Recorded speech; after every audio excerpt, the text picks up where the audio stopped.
আসসালামু আলাইকুম সুপ্রিয় দর্শক মন্ডলী, বিশ্বের ফাউন্ডেশনের নিয়মিত লাইভ টক শো থেকে আমি আতর রহমান মিটন আপনাদেরকে শুভেচ্ছা এবং স্বাগত জানাচ্ছি আমাদের আজকের পর্বে। আমরা আহ, আজকে আলোচনা করব নিরাপদ এবং পুষ্টিকর খাদ্যের উৎস হিসেবে নগর কৃষি।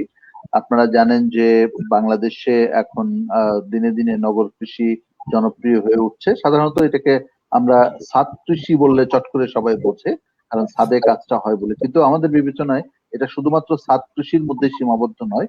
নগর কৃষির পরিধি আরেকটু বড়। ছাদ তার মধ্যে অবশ্যই আছে, কিন্তু আমরা আরো বড়, আমরা বড় করে জিনিস করতেছি। আমাদের সুপ্রিয় যারা অতিথি আছেন তাদের কারো একজনের মাইক্রোফোন, যে থ্যাংক ইউ, মাইক্রোফোনটা মিউট করতে হবে। তো আমরা জানেন যে বিসেফ ফাউন্ডেশনটা নাগরিক সংগঠন হিসেবে নিরাপদ খাদ্যের জন্য আমরা চেষ্টা করে যাচ্ছি। নিরাপদ খাদ্য এবং পুষ্টিকর খাদ্যের সরবরাহ নিশ্চিত করতে চাচ্ছি।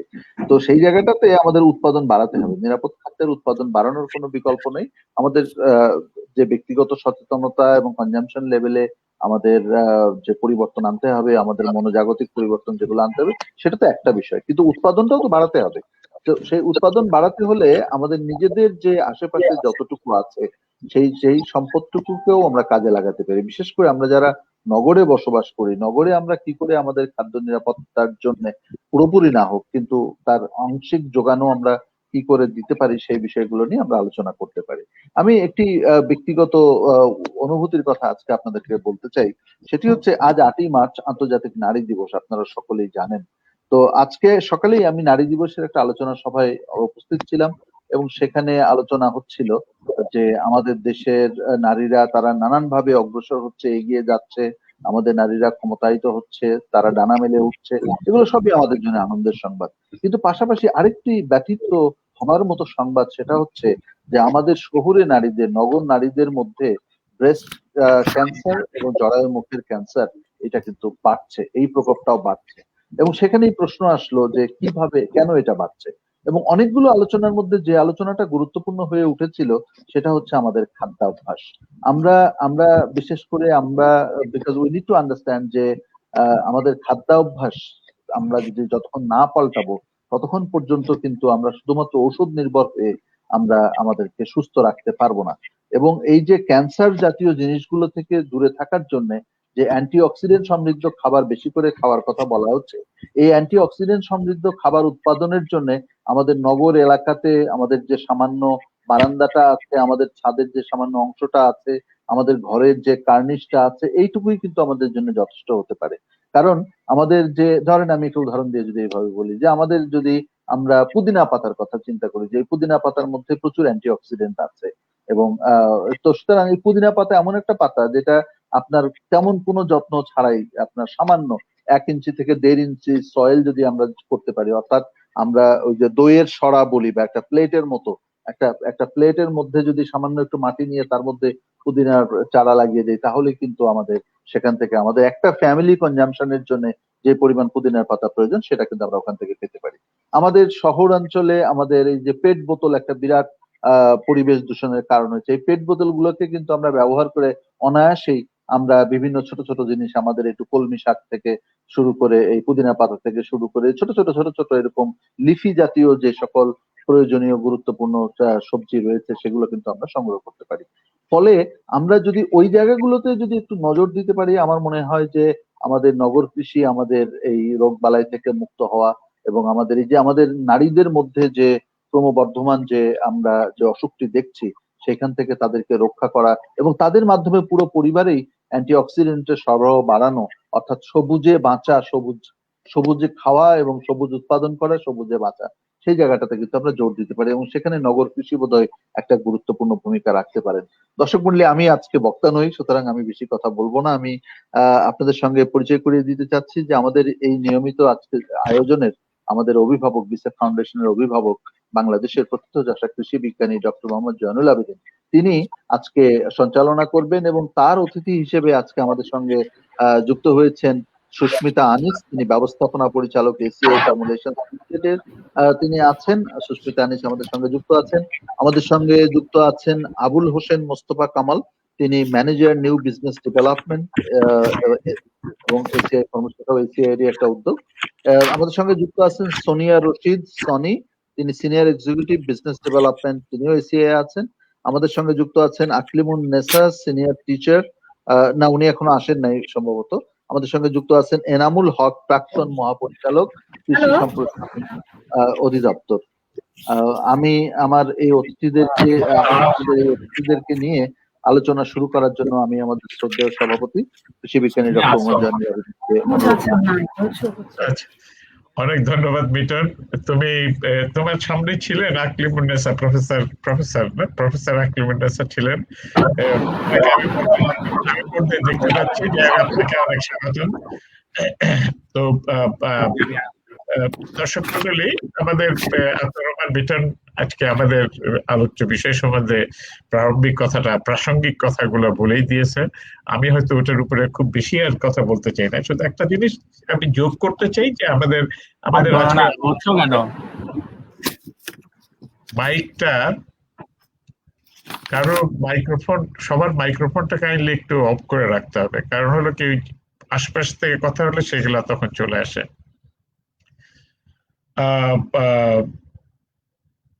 তো যেটা বলছিলাম যে ছাদ কৃষি, নগর কৃষি ইত্যাদি অনেকটা সমার্থক হয়ে যায় অনেকে আমাদের কাছে। তো কিন্তু আসলে আমরা নগর কৃষি দিয়ে ছাদ কৃষি বুঝাচ্ছি। ছাদ কৃষি আছে, আমাদের বারান্দা কৃষি আছে, যে মিটার কিছুটা বলছে বারান্দা কৃষি হতে পারে, অথবা আঙ্গিনার কৃষি হতে পারে। আজকাল বাড়ির আশেপাশে তো নানান কিছু, যদিও বিশাল বিশাল অট্টালিকা হচ্ছে, তার পাশেটা সব মানুষ গাছপালা লাগাচ্ছে, ফলে সবটাই কৃষির একটা অংশ হিসেবে এটা আমাদের শুধু নিরাপদ খাদ্যেরই যোগান হতে পারে না, পরিবারের লোকদেরও আসলে পরিবারের এই যে একটা সমৃদ্ধির জন্য, পরিবারের কল্যাণের জন্য কাজে অংশগ্রহণের সুযোগ তৈরি করে দিতে পারে। ওই বাগানে যে কাজটা করতে বাচ্চা কাচ্চারা শিখতে পারে, তারা কল্যাণের জন্য পরিবেশের উপর একটা বড় রকমের একটা প্রভাব এখান থেকে আসতেই পারে। আমরা এগুলো নিয়ে কথা বলবো। আমরা আমাদের যে অতিথিরা আছেন, আরেকজন অতিথি হয়তো পরে যোগ দেবেন আমাদের সঙ্গে, আমরা তাকেও স্বাগতম জানাবো। আমি প্রথমে মাদাম সুস্মিতা আনিস, ওনার কাছে থেকেই শুরু করব। এনামুল হক ভাই, আমি ওকে তুমি করে বলি, সরি কেউ কিছু মনে করবেন না, ওকে না, এনামুল হককে তুমি করে বলি, কারণ আমরা ক্লাসমেট দুজন, আমরা দুজন ক্লাসমেট, এই জন্য বলে তুমি একটু সবটা শুনে আমাদের সর্বশেষে একটু সারাংশ সামারাইজ করে দেওয়ার জন্য মনোযোগ দিয়ে শুনবার সব কথাটা তোমাকে কান দিলাম। আচ্ছা, তো যাই হোক আর কি, মাদাম সুস্মিতা আনিস, আমরা জানি যে এসিআই নামটাই বাংলাদেশে খুবই বহুল প্রচলিত। ব্যবসা নাই এমন ব্যবসা মানে নাই, সব ব্যবসার ভিতরে আপনারা আছেন, মানুষের কল্যাণে মানুষের সেবায় নিয়োজিত আছেন।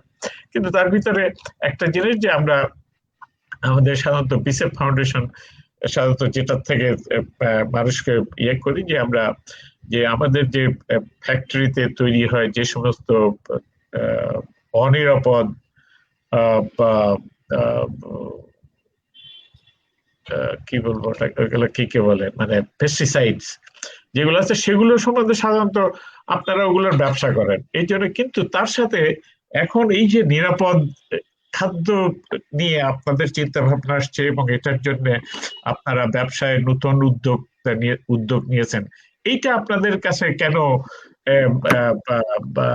আপনারা কিভাবে এটার দ্বারা অনুপ্রাণিত হলেন, এটা কিসে অনুপ্রাণিত হয়েই বা আপনারা এই ব্যবসায় উদ্যোগী হলেন? আপনি দয়া করে যদি এটুকু বলেন, তাহলে আমরা হয়তো তারপরে আলোচনা যাব। প্রথমত ধন্যবাদ বি সেফ ফাউন্ডেশনকে এখানে এই আয়োজনে আমাকে আমন্ত্রণ জানানোর জন্য। আমাদের সবসময় কৃষকের পাশে থাকা হচ্ছে আমাদের ওয়ান অফ দ্য মোটোস, আমরা শুরু থেকেই সেটার জন্য কাজ করে আসছি।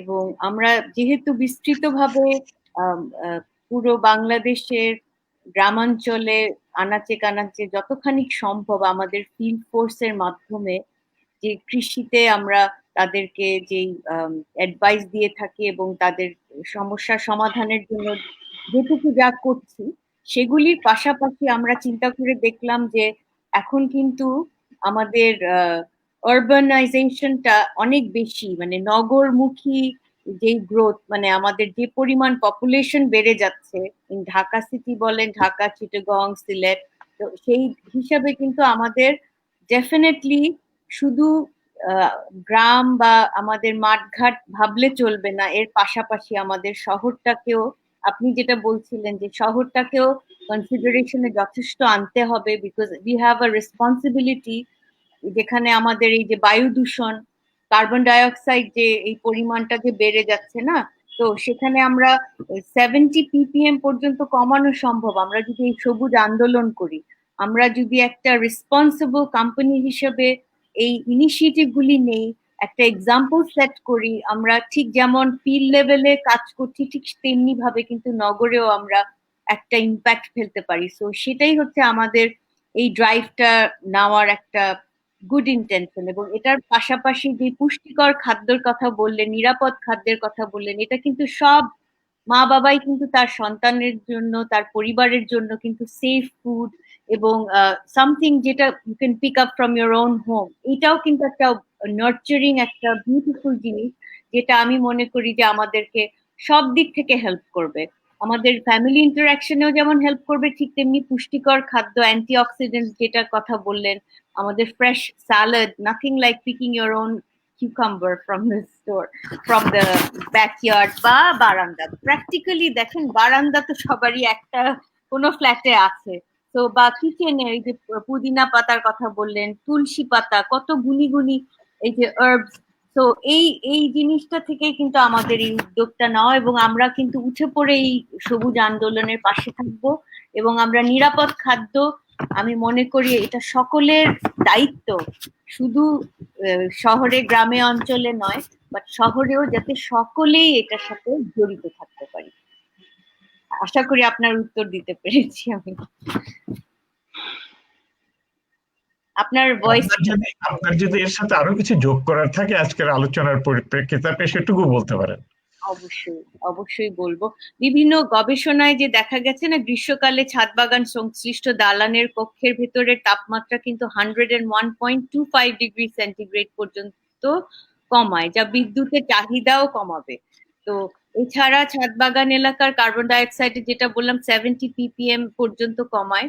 তো ঢাকা শহরে আমি মনে করি যে এই হিট, অন্যান্য বায়ু দূষণকারী উৎপাদনের মাত্রা যেমন কমিয়ে আনবে, হিট আইল্যান্ড এফেক্ট ও পরিবেশন দূষণ কমাবে। এর মাধ্যমে বাংলাদেশে খাদ্য নিরাপত্তা এবং পুষ্টি চাহিদার পূরণে একটা নতুন সম্ভাবনার দ্বার খুলবে বলে আমি মনে করি। এছাড়া আমি কিছু যোগ করি, অবশ্যই করব। আচ্ছা, ঠিক আছে, আপনি ইউ আর ওয়েলকাম। যে কোনো সময় আপনি মনে করেন যে আপনি যোগ করতে চান, আমাদের এটা আলোচনা, আমাদের কোনো সেমিনার না যে মানে একজন বলতে গেলে তারপরে তার মাঝে কথা বলা আমরা যাবে না। তবে সাধারণত আমরা অ্যাভয়েড করি, কেউ একজন কথা বলতে চাইলে সেটা আমরা তাকে শেষ করার সুযোগটাই দিয়ে থাকি, কিন্তু তার মধ্যে যদি গুরুত্বপূর্ণ কিছু এসে যায়, যেহেতু একটা আলোচনা, আমরা হাত তুলে আমরা কথা বলতেই পারি, যে সেটা শুধু মানে জিনিসটা আমাকে একটু আমার দৃষ্টি আকর্ষণ করলে আমি হয়তো আপনাকে যে কেউ কথা বলতে চাইলে তাকে সুযোগটা করে দেবো। আচ্ছা, আমি আরেকটু যেটা আপনার এই বক্তব্যের উপরে শুধু বলতে চাই যে আমরা খুবই খুবই আনন্দিত আসলে আজকে, যেহেতু বিসেফ ফাউন্ডেশন আপনাদেরকে দাওয়াত করে এখানে নিয়ে আসছি, তার মানেই হলো যে বিসেফ ফাউন্ডেশন আপনাদের এই উদ্যোগে, আপনাদের এই যে এই প্রচেষ্টায় আমরা সম্পূর্ণ একমত এবং আমরা খুবই আনন্দিত। এবং আমরা দেশের মানুষের সঙ্গে, আমি হাসান কামালকে বলছিলাম যে আমরা এসিআই এর বিজ্ঞাপন নিয়ে আসতেছি না, বরঞ্চ আমরা এসিআই এর যে উদ্যোগটাকে মানুষের সামনে নিয়ে আসতে চাই, এবং নিরাপদ খাদ্য আন্দোলনে খাদ্যটাকে নিরাপদ করার জন্য যে উদ্দেশ্যে মানুষ খাবার খায় সেই উদ্দেশ্যটাতে বজায় থাকে, তার জন্য আমরা যে আন্দোলন করছি সেখানে এসিআই এর উদ্যোগটা স্বাগতম, আমরা একসঙ্গে থাকতে চাই। ফলে আমি আরেকটা কথা যেটা বলেছিলাম সোনিয়াকে আলাপের সময় এক সময়, যে এই উদ্দেশ্যেই হয়তোবা এসিআই অ্যাগ্রো ফর্মুলেশনসের সঙ্গে ফাউন্ডেশনের একটা ভবিষ্যৎ হয়তো একটা যৌথ কার্যক্রম আমরা তুলে ধরতে পারি। একসঙ্গে একটা সম্পর্ক তৈরি হওয়া দরকার আছে, যাতে করে আমরা জাতির জন্য আমরা একত্রিত হয়ে কাজ করতে পারি। এটা হলো আমাদের আরেকটা মানে আমাদের ভিতরের উদ্দেশ্য। আশা করি যে আপনারা আমাদের সাথেই থাকবেন আর কি। আমাদের আপনাদের আনসারুল সাহেবের সঙ্গে আমাদের খুব ভালো সম্পর্ক আছে। উনি মাঝে মধ্যে আমাদের সঙ্গে যোগ দেন এবং আশা করছি যে সম্মিলিতভাবে এসিআই এর যে শক্তি আছে এই শক্তিটাকে আমরা দেশের মানুষের কল্যাণের জন্য আরো বেশি কাজ করতে পারবো। আমরা আপনারা কল্যাণের জন্যই করছেন অনেক কিছুই, কিন্তু আমরা আরো হয়তো সেটাকে আরো বেগবান করতে পারবো। আমি আপনাকে এখন আমি একটু হাসান কামালের কাছে যাব। হাসান কামালের কাছে যেতে চাই, তার কাছে যে এই যে নগর কৃষি বলছি, আর মিটন শুরুতে বলেছিল ছাদ কৃষি, আসলে আমাদের অ্যানাউন্সমেন্টটাও অরিজিনালি প্রথমে চলে গেছিল ছাদ কৃষি হিসেবেই, পরে খেয়াল করা হয়েছে না আসলে তো ছাদ কৃষি নয়, সোনিয়া নগর কৃষি শব্দটা বলতে আমাদেরকে বলেছে। তো সেই জায়গাটায় যে আমাদের অনেকটা মানে সমার্থক হয়ে যায়, কিন্তু আসলে এটা যে সমার্থক নয় সেইটা একটু আমাদের একটু ব্যাখ্যা দরকার। আমাদের শ্রোতা মন্ডলী এখন যারা আছেন অথবা ভবিষ্যতে যারা এটা শুনবেন, আমরা আশাই করছি যে অন্ততপক্ষে আজকের আলোচনাটা 50, 60, 70 হাজার, 80 হাজার দর্শক শুনবেই পরে, এবং এটা আমাদের ইউটিউবে যায়, এটা আমাদের ফেসবুক পেজে যাচ্ছে এবং আমাদের ওয়েবসাইটে যাবে, সবকিছুতেই এটা যাবে, ফলে যাতে অধিক সংখ্যক মানুষ এটার দ্বারা উপকৃত হয় বা এটার থেকে মন্তব্য করতে পারে, অংশগ্রহণ করতে পারে। আমাকে তুমি একটু ব্যাখ্যা করে বলবে ভাই, আমি হাসানকেও তুমি করে বলছি আর কি, অনেক ছোট মানুষ, যে হ্যাঁ যে এই যে নগর কৃষি আসলে এর কি, এটা আমাদের ব্রেনে কি চিত্র এঁকে দেয়, এটার মধ্যে কি আছে, কি বিষয় আছে, কি সম্ভাবনা আছে নগর কৃষির ভিতরে? ধন্যবাদ স্যার। আমি প্রথমেই ধন্যবাদ জানাবো বিসিএফ ফাউন্ডেশনকে এই সুন্দর একটা প্ল্যাটফর্ম দেওয়ার জন্য, যেখানে আমরা যে একটা মহৎ উদ্যোগ নিয়ে কাজ করছি, জনকল্যাণের জন্য কাজ করছি, সেটাকে একটা সুন্দর জায়গায় স্থাপন করার জন্য। এবং আমরা আশা করছি যে আমাদের এই মহৎ উদ্যোগ যেটা আছে সেটা আমাদের শুধু মানুষের কল্যাণে না, আমরা আজকে যে বীজটা আমরা বপন করছি, নগর কৃষির যে বীজটা বপন করছি, এটার হয়তো সুফল আমরা সারা জীবন পেতে থাকবো। আমি ধন্যবাদ ডক্টর জয়নুল আবেদিন স্যারকে সুন্দর এই সঞ্চালনা করে আমাদের এই জিনিসটাকে ইন্টিগ্রেট করার জন্য। তো স্যার, যে প্রশ্নটা আপনি জানতে চেয়েছেন যে আসলে নগর কৃষি বলতে আমরা আসলে কোন ধারণা থেকে বা কোন ইমেজটা আমাদের ব্রেইনে প্রথমে আসে, তো আমরা যদি কৃষির কথা চিন্তা করি, কৃষি আসলে যদি ইন্টিগ্রেটেডলি বলি তাহলে একটা কোর ইম্প্যাক্ট বা একটা ইমেজ আমাদের মাথায় আসে যে আমার এখানে কিছু গাছপালা থাকবে, কিছু পশু পাখি থাকবে, কিছু মাছ থাকবে, সব মিলিয়ে আমাদের কৃষি। বাট আমরা নগর কৃষি বলতে যেটা বুঝি, নগর কৃষিটা একটু আলাদা, একটু separated from the core agricultural image.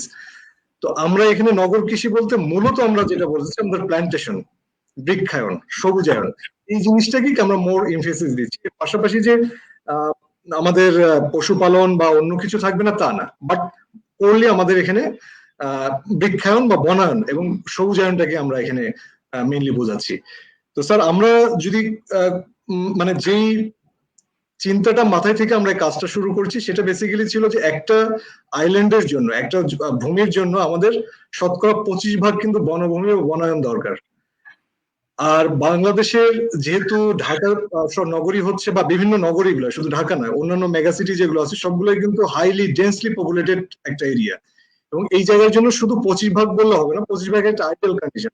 যেহেতু ঘনবসতিপূর্ণ, এখানে অন্যান্য কলকারখানা আছে, ডেভেলপমেন্ট ওয়ার্ক আছে, সেখানে কিন্তু বনায়ন আরো বেশি দরকার। কিন্তু আমাদের ক্ষেত্রে সেটা উল্টো।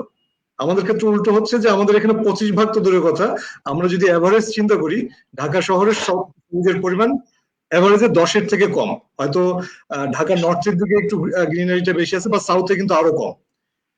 আমরা আরেকটা এক্সাম্পল এখানে সেট করতে পারি। আমরা যদি দেখি যে রমনা পার্কের যে টেম্পারেচার, আমরা যদি গরমের সময় যাই খুব ইজিলি বুঝতে পারি। আমরা যদি পেডেস্ট্রিয়ান, আমরা যদি পথচারী হই, আমরা যদি ওই রমনা পার্কের পাশ দিয়ে হেঁটে যাই, আমরা কিন্তু সহজেই বুঝতে পারি যে এখানে টেম্পারেচারের একটা পার্থক্য এখানে আছে। যেখানে বনায়ন আছে সেখানে টেম্পারেচার স্বভাবতই কম থাকে। তো আমাদের এই নগর কৃষি বলতে আমরা আজকে যে কনসেপ্ট বা ধারণাটাকে নিয়ে আসছি, সেটা হচ্ছে আমাদের শহরে অনেক কিন্তু জায়গা আছে, খালি জায়গা আছে, পতিত জায়গা আছে, যেই জায়গাগুলোতে আমরা যদি গ্রিনারিটা বাড়াই, সবুজায়নটা করি, সেটা একটা উদ্দেশ্য আমাদের পারপাস সার্ভ করছে। পাশাপাশি আমাদের এই সবুজায়ন থেকে বা বৃক্ষায়ন থেকে আমরা সহজে কৃষিজাত উৎপাদন আমরা পেতে পারি। তো আমরা প্রথম দিকে যখন আমরা চিন্তা করেছিলাম যে আমরা এটাকে ছাদ কৃষি বলে আমরা এটাকে প্রমোট করবো, পরবর্তীতে দেখলাম যে ছাদ কৃষিটা একটা স্পেসিফিক জায়গায় হয়ে যায়। হয়তো আমরা অনেকে এখানে নগরবাসী আছি যারা ছাদে সবারই অ্যাক্সেস নাই, হয়তো ভাড়া বাসায় থাকি। তো আমি ছাদ কৃষি বলতে আমি কিন্তু ছাদে গিয়ে সবার সেই অ্যাক্সেসটা নাই যে আমি এখানে কিছু গাছ লাগাবো, সেই গাছ থেকে আমরা ইয়ে পাবো। হয়তো যারা যে বাসায় থাকি সেখানে হয়তো বেলকনিতে অতটুক জায়গা নেই। এই জন্য আমরা আসলে কি ছাদ বাগানটাকে আমরা প্রমোট করছি, পাশাপাশি আমরা নগর কৃষি যে কনসেপ্টটাকে সেটাকে ডেভেলপ করার চেষ্টা করছি।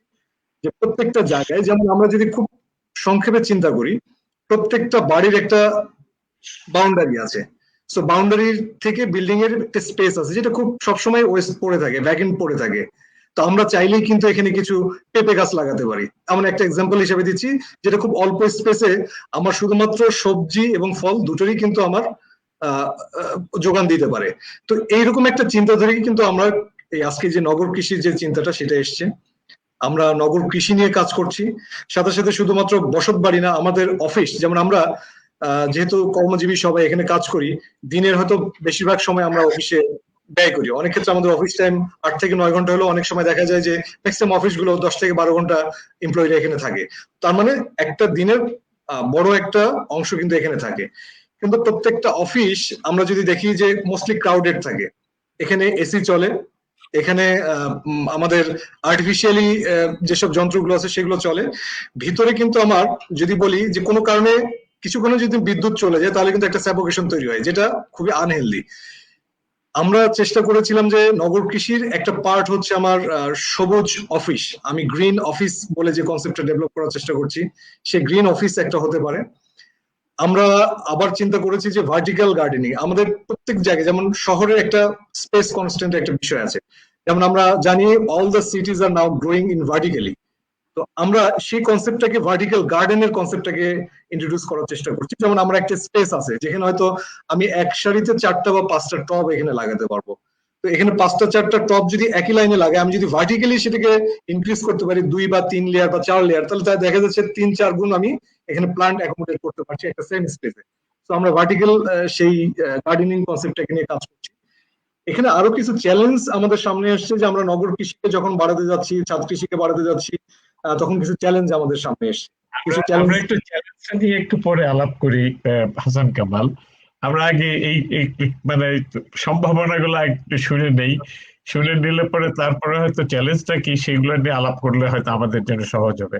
আমি দর্শক মন্ডলী, আমি একটা কথা হাসান কামালের কথা থেকে যেটা আসছে সেটা হলো যে মানে একটা যে নগর কৃষিতে ছাদ কৃষি অবশ্যই একটা গুরুত্বপূর্ণ জায়গা, কিন্তু বাড়ির যে চারপাশে যে খোলা জায়গাটায় আমি বৃক্ষ না লাগালেও টপের একটা হয়তো যে টমেটো কিংবা লেবু গাছ কিংবা পেঁপে গাছ, পেঁপের কথা বলেছে, এই ধরনের গাছ লাগাতেই পারি। অনেকে লাগাচ্ছেন, একেবারে লাগায় না যে তা নয়, অনেকেই উদ্বুদ্ধ হয়েছেন। এবং সেই সাথে বলছেন আমাদের অফিসের ছাদে হতে পারে, অফিসের বারান্দায় হতে পারে, এবং যে পার্কে বা রাস্তার পাশে আইল্যান্ডে সবকিছুই আসলে আমাদেরকে সবুজায়নের চেষ্টা করছে, নগর কৃষির ভিতরে ওগুলো থাকছে। কিন্তু আরেকটা জিনিস, নতুন একটা কথা আসছে যে ভার্টিক্যাল গার্ডেন, এটার একটু বাংলা বের করা দরকার মনে হয়। যে বলছে স্তরে স্তরে গার্ডেন আর কি, এক স্তরে টব থাকতে পারে, তারপরে আরেকটা স্তরে, তারপরে বারান্দার গ্রিলের মধ্যে নানান ভাবে স্তর কৃষি করতেই পারে। স্তর কৃষি না নাকি বাংলাটা চলে আসলো মনে হয়, ভার্টিক্যালের অ্যাকচুয়ালি স্তর না, যাই হোক আমরা হয়তো বোঝার ক্ষেত্রে কিছু একটা বাংলা বের করতে হবে আমাদের মানুষ যাতে সব। কিন্তু একটা কথা, আরেকটা কথা খেয়াল রাখার দরকার আছে, যে ছাদ কৃষি যখন বলি, ছাদ কৃষি গ্রামের যে, যদি কার আজকাল গ্রামে গঞ্জে অনেকের পাকা বাড়ি আছে, সেখানেও কিন্তু ছাদ কৃষি চলতে পারে। কিন্তু নগর কৃষি বলতে আমরা শুধু এই নগরের ভিতরে যা কিছু হতে পারে সেগুলো নিয়ে আলাপ করছি। আমি এটা নিয়েই যে একটু সমস্যাটা নিয়ে পরে যাবই, আমরা একটু শুনে আসি এই যে নগর কৃষি, ছাদ কৃষি এবং নগর কৃষি, আমাদের লোকজন বেশিরভাগই অভ্যস্ত ছাদ কৃষি, তো এই জন্যই আমরা ওইটা বেশি ব্যবহার করে থাকি। ছাদ কৃষি বা নগর কৃষিতে এসিআই এর কি প্রযুক্তি আছে, কি এই যে সমস্ত ধ্যান ধারণা শুনলাম এর ভিতরে কি প্রযুক্তি আছে, এবং কোন সমস্যা সমাধানে কি সমাধান এসিআই এর কাছে আছে, সেটা ঝুলিতে আছে, সেগুলো একটু সোনিয়া রশিদের কাছ থেকে শুনে আসি আগে। তারপরে আমরা শুনবো যে প্রফেসর সাহেবের কাছ থেকে, ওনার কাছ থেকে আকলিমুন্নেসার, ওনার কাছ থেকে শুনবো এই আসলে ওনারা যেটা বলছেন সেটার থেকে কি উপকারটা ওনারা পেয়েছেন, আমি শুনেছি ওনারা ব্যবহার করেছেন, সেটা ওনার কাছ থেকে শুনবো। আগে আমি শুনে আসি সোনিয়া রশিদ, তোমার কাছ থেকে শুনে আসি। স্যার থ্যাংক ইউ আমাকে কিছু বলতে সুযোগ দেওয়ার জন্য, এবং কিছু বলার আগে স্যার বিসেফ ফাউন্ডেশনকে ধন্যবাদ এরকম সুন্দর একটা প্রোগ্রামে আমাকে কথা বলতে সুযোগ করে দেওয়ার জন্য। আজকে স্যার 8ই মার্চ বিশ্ব নারী দিবস, তো এসিআই এর পক্ষ থেকে সবাইকে হচ্ছে বিশ্ব নারী দিবসে সবাইকে শুভেচ্ছা। এবং একটা কথা না বললেই নয় যে আমাদের কৃষিতে কিন্তু প্রতিটা ক্ষেত্রেই নারীদের অবদান অনেক বেশি। নগর কৃষিও কিন্তু বাহিরে নয়, অলমোস্ট যারা আগ্রহী আছেন এদের মধ্যে কিন্তু 90%ই হচ্ছে আমাদের নারী। তুমি বললেন নারীর অবদান বেশি, কবি বলে গেলেন অর্ধেক তার করিয়াছে নারী অর্ধেক তার নর, অর্ধেক তুমি আবার বেশি বলতেছো কেন? স্যার এখানে তো 90%, অর্ধেকেরও বেশি। যদি স্টাডিজ দেখা যায় স্যার 90% বাগানি কিন্তু নারী বলতে পারি আমরা। সো স্যার দেখা যায় যে একজন নারী তার ঘরে কাজ করবে, ব্যস্ত থাকবে, ব্যস্ত থাকার পর বিকেলে যে সময়টুকু পায় সেই সময়টুকু হয়তো বাহিরে যাওয়া। তোমাকে আরেকটা থামাই দিই, তোমার ওখানে কি মোবাইল ফোনে কি চালু আছে? কারোটা চালু আছে কেন, ইকো হচ্ছে তোমার ওখান থেকে? স্যার আমার মনে হয় আপনার ইয়েটা একটু অফ করতে হবে। স্যার এখন ঠিক আছে মনে হয়? না এখন বেটার, হ্যাঁ বলো। ওকে স্যার, যে আমি আর কামাল স্যার একই জায়গায়, তো দ্যাটস ওয়াই এখন পরিষ্কার। হ্যাঁ ঠিক আছে। সো আমরা যেহেতু স্যার মেয়েরা সারাদিন বাসার কাজ করি, কাজের পরে বিকেলে যে টাইমটা পাই দেখা যায় যে বাইরে যাওয়ার ওরকম সুযোগ হয় না। সো ছোট্ট মানে ছাদের এক কোণে বা বারান্দার এক কোণে যদি একটু বাগান করতে পারি, এটা কিন্তু স্যার মেন্টালি আমাদেরকে অনেক বেশি একটা পিস দেয় এবং একটা রিফ্রেশমেন্টের জায়গা তৈরি হয়।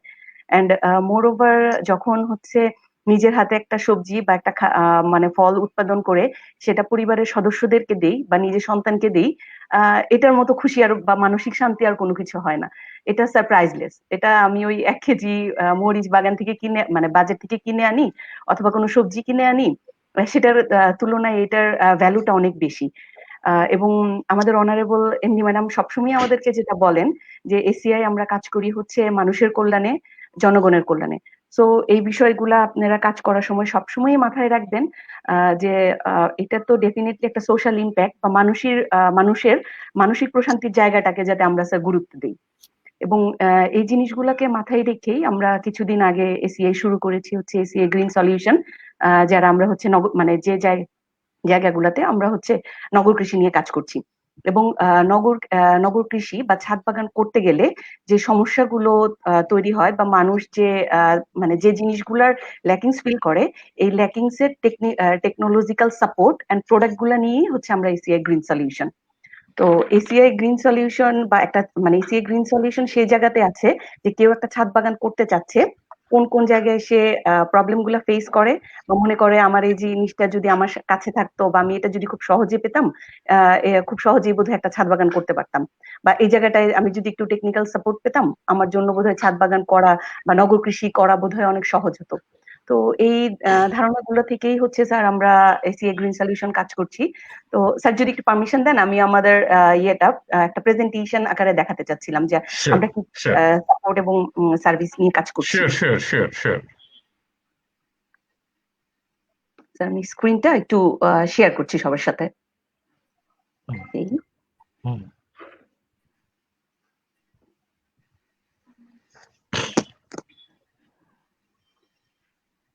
স্যার স্ক্রিনটা কি দেখা যাচ্ছে স্যার? হ্যাঁ দেখা যাচ্ছে। হ্যাঁ ওকে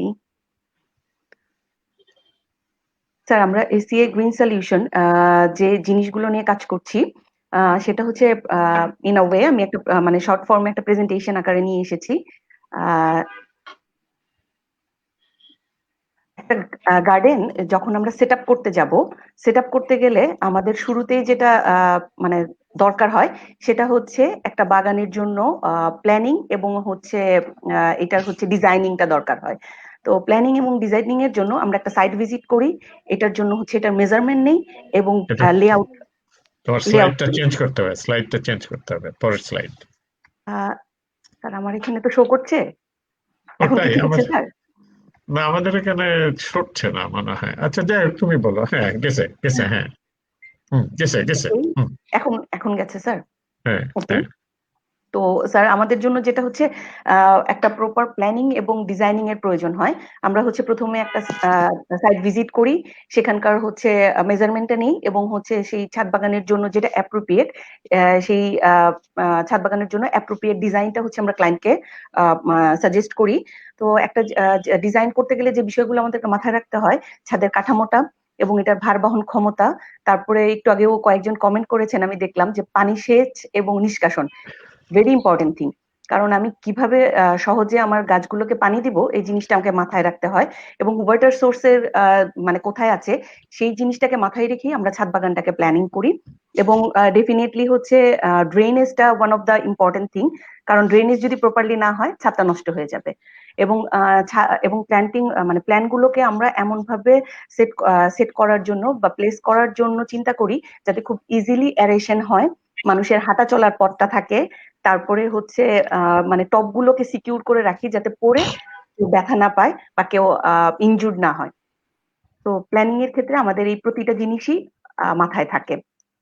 দেন আসছে হচ্ছে আমার মানে প্ল্যানিং এর পর হচ্ছে আমাদের বাগান সেট আপ করতে গেলে আমাদের বাগানের যে উপকরণগুলো দরকার হয়, লাইক মাটির মিশ্রণ, তারপর কি ধরনের গাছ লাগাবো সেটার জন্য হচ্ছে জাত বাছাই, কি ধরনের টব লাগবে এবং মানে প্ল্যান্টেশন করতে গেলে এটার পুষ্টি ব্যবস্থাপনাটা কেমন হওয়া উচিত, এটার জন্য সার, পিজিআর অথবা আমাদের মানে জৈব সার আছে, এই জিনিসগুলাকে আমরা হচ্ছে কম্বাইন করে আমাদের নিজেদের একটা প্যাকেজ তৈরি করেছি এবং সেই প্যাকেজই আমরা হচ্ছে ক্লায়েন্ট এন্ডে দিয়ে থাকি।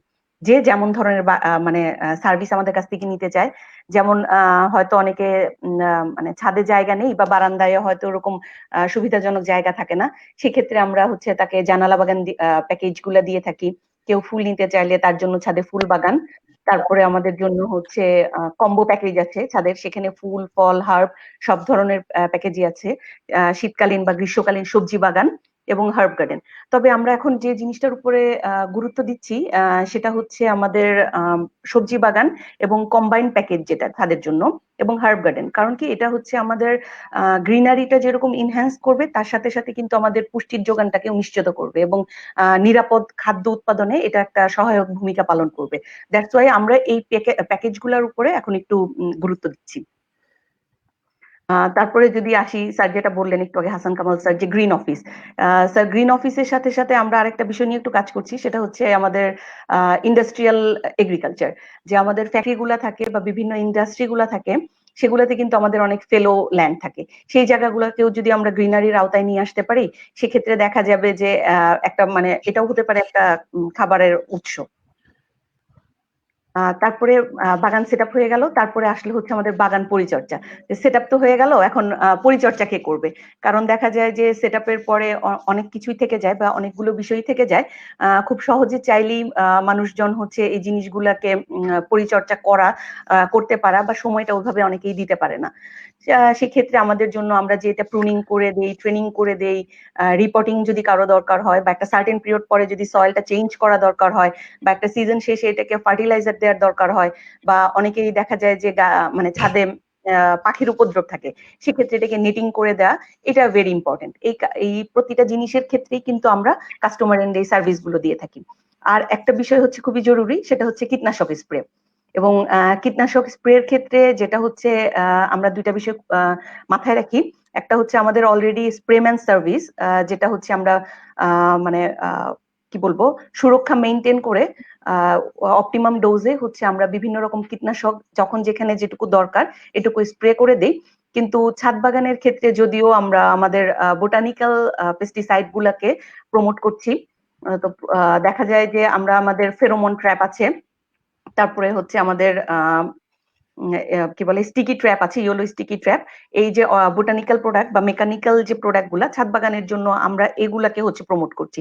যদি কোনো কারণে ইনফেস্টেশন বেশি হয়ে যায় বা দেখা যায় ইটিএল লেভেল ক্রস করেছে, ইকোনমিক থ্রেশহোল্ড লেভেল, সেক্ষেত্রে হয়তো আমরা ইনঅর্গানিক সলিউশনের দিকে যাই। আদারওয়াইজ হচ্ছে আমরা আমাদের যে অর্গানিক সলিউশন গুলো আছে সেই সলিউশন গুলা নিয়ে আমরা ছাদ বাগানে কাজ করছি। এবং আরেকটা ইম্পর্টেন্ট থিং, সেটা হচ্ছে আমাদের একটা প্রোডাক্ট ম্যাজিক ড্রপ। এই ম্যাজিক ড্রপটা হচ্ছে আমাদের সুপার সারফেক্টেন্ট। সামনে আসছে হচ্ছে জুলাই মাস, জুন জুলাইতে প্রচুর পরিমাণে বৃষ্টি হয়। তো দেখা যায় যে অর্গানিক প্রোডাক্ট গুলাই দিই আর ইনঅর্গানিক যেটাই দিই না কেন ছাদে, এটা একটু পরিমাণে বেশি লাগে বা বৃষ্টির পানিতে ধুয়ে যায়। কিন্তু আমাদের যদি এই জিনিসটাকে সারফেক্টেন্ট যেটা আছে বা সুপার স্প্রেডার যেটা আছে, এটা যদি আমরা কীটনাশকের বা পিজিআর বা যেটার সাথে মিশিয়ে যদি ব্যবহার করি, তাহলে খুব সহজেই এটা মানে এটা লংজিভিটি এবং ইফেক্টিভিটিটা অনেক বেশি হয়। সেক্ষেত্রে আমাদের judicial use of organic pesticide বলি বা বোটানিক্যাল পেস্টিসাইড সবকিছুই হবে। এবং খুব ভালো একটা জিনিস হচ্ছে স্যার আমাদের নিম্বিসিডিন। এটা হচ্ছে আমাদের রিপিলেন্ট বা পোকাকে তাড়িয়ে দেয়। এটা হচ্ছে আমাদের কোনো মানে কীটনাশক নয়, এটা হচ্ছে আমাদের বোটানিক্যাল সলিউশন। কারণ এটা রিপিলেন্ট হিসেবে কাজ করে। ছাদ বাগানে সাধারণত যে পোকাগুলোর উপদ্রব দেখা যায়, মিলিবাগ, সাদা মাছি, গলমাছি, এফিড বা জাপ পোকা, এগুলা খুব সহজেই এটাকে তাড়িয়ে দেয়। বাট এটার ইয়েটা হয়তো আমাদের 7 দিন বা 10 দিন পর পর ফ্রিকুয়েন্টলি এটাকে ইউজ করতে হয়। এবং এটা পরিবেশ বান্ধব পণ্য। এখানে খুব সহজেই আমরা হচ্ছে আমাদের নিরাপদ খাদ্য উৎপাদনটাকে নিশ্চিত করতে পারি। এবং ফ্লোরা আমাদের একটা প্রোডাক্ট, এটাও হচ্ছে আমাদের পিজিআর বা নাইট্রোবেনজিন, যেটা হচ্ছে আমাদের প্রোডাকশনটাকে হচ্ছে বাড়িয়ে দেয়, ফুল ফলকে হচ্ছে ঝরে যেতে দেয় না, এবং উদ্ভিদের শক্তিটাকে, রুট সিস্টেমটাকে খুব স্টিমুলেট করে, যাতে খুব সহজেই এটা নিউট্রিয়েন্টটাকে আপটেক করতে পারে। অ্যান্ড আরেকটা জিনিস হচ্ছে আমাদের এমডি ম্যাডাম খুব বেশি গুরুত্ব দিয়েছেন যে কীটনাশকটা আমরা যখন মানে স্প্রে করব, আমরা যাতে এটা শিডিউলটা অবশ্যই মেনটেন করি।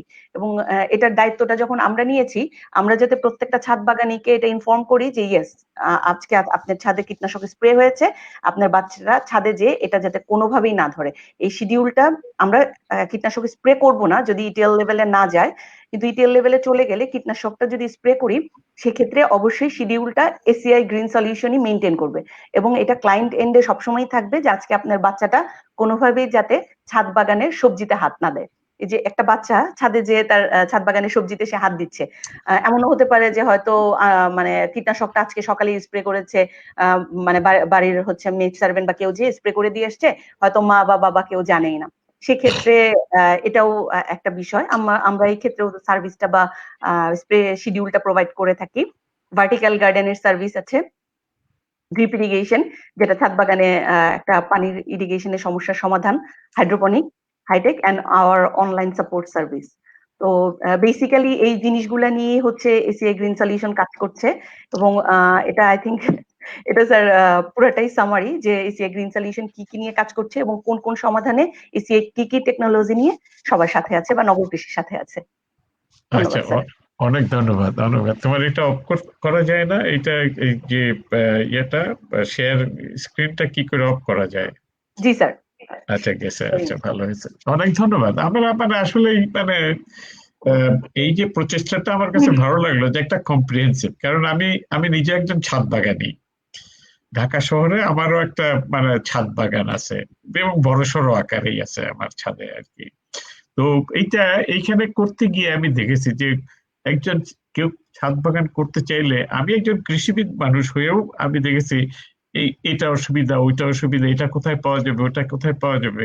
এই যে একজন মানে ইয়েটা বা চ্যালেঞ্জ গুলো, এইগুলোর সবটাই এক জায়গাতে এসিআই এর এই উদ্যোগের ভিতরে কি এসিআই গ্রিন সলিউশনস, এটা সবুজায়নের একটা যে প্রচেষ্টাটা, এটাকে আসলে আমার কাছে আমি মানে সুস্মিতা ম্যাডাম এবং সঙ্গে তোমাদেরকে অভিনন্দন জানাচ্ছি, এসিআর ম্যানেজমেন্টকে অভিনন্দন জানাচ্ছি। এটা একটা শুধু আমাদের একটাই প্রত্যাশা যে এই যে গ্রিন সলিউশনে যাতে করে পরিবেশটাকে ঠিক থাকে, এবং সেই আমরা জানি যে আমাদের যে ইনঅর্গানিক পেস্টিসাইডস আছে সেগুলো আসলে আবহাওয়ারও ক্ষতি করে থাকে, পরিবেশের ক্ষতি করে থাকে। সেই জায়গাগুলোতেও যাতে আমরা খেয়াল রাখতে পারি, এটা আমাদের একটা বড় ব্যাপার। আমি চ্যালেঞ্জে যাওয়ার আগে এনামুল হক আপনার কোনো মন্তব্য আছে নাকি এই মুহূর্তে? সংক্ষেপে আপনার কোনো মন্তব্য আছে কিনা? আপনার সামারি শুনতে চাই না, সামারি পরে বলবেন। আচ্ছা, মন্তব্যটা হলো যে আমি যে এশিয়ার প্রতিনিধি বললেন ওই অফিস প্রিমিসেস, তারপরে রাস্তার কাছে কাছে শহরের যেগুলো জায়গাগুলো আছে, যেগুলো ওপেন জায়গা যেখানে একটু বাড়তি গাছপালা লাগা যাবে, এখানে আমাদের ভাববার বিষয় আছে, পাখিদের কথা ভাবতে হবে। যেমন ধরেন বট গাছ, ডুমুর গাছ, পেকুর গাছ, এইসব যদি লাগাইতে পারলে একদিক দিয়ে ছায়াও হয়, আর ওই দিক দিয়ে পাখিরাও খেতে পারে, এবং সব দিক দিয়ে পরিবেশটা বড়। আগেই বলা হয়েছে এশিয়ার প্রতিনিধি যে রমনার পার্কের ওখান দিয়ে হেঁটে গেলে কত শীত শীত লাগে বা টেম্পারেচারটা অনেক লো লাগে, সেটা কন্ট্রোল করতে পারে। তো আমি মনে করি এটা হোক। আর আরেকটা জিনিস আমি বলবো যে ওই যে আপনি যেটা বললেন যে ওয়ান স্টপ সার্ভিস, ছাদ বাগানের জন্য যা যা লাগবে, বিশেষ করে চারা, কলম, বীজ ইত্যাদি, সেটা সময় উপযোগী এবং উন্নত জাতের, এই জাতটার ব্যাপারটার উপরে, ভালো জাত ভালো ফলন, এই দিকটা দেখতে হবে। তারপর আছে আপনার ওয়াটারিং, যে উনি বললেন সোনিয়া, ওয়াটারিংটা আমি যত মানুষের কাছে শুনেছি তাদের গাছের প্রবলেম হলো যে একটু, যেমন বাচ্চার, যে মা বাচ্চার সম্বন্ধে কম জানে, কাঁদলেই তাকে দুধ দিতে হবে, খাওয়াতে হবে, ওইরকম মনে করে যে গাছটার পানি দিলেই সবকিছু সমাধা হয়ে যাবে। তাতে দেখছি যত রকমের ওয়াটার লগ প্রবলেম সেখানে হয়, শিরশিরে হয়ে যায়, মস জন্মে, এরকম শহরের এই এলাকায় এইসব প্রবলেমটাই মূলত দেখা যায়। আর আরেকটা জিনিস হলো যেটা অর্গানিক পেস্টিসাইড সম্বন্ধে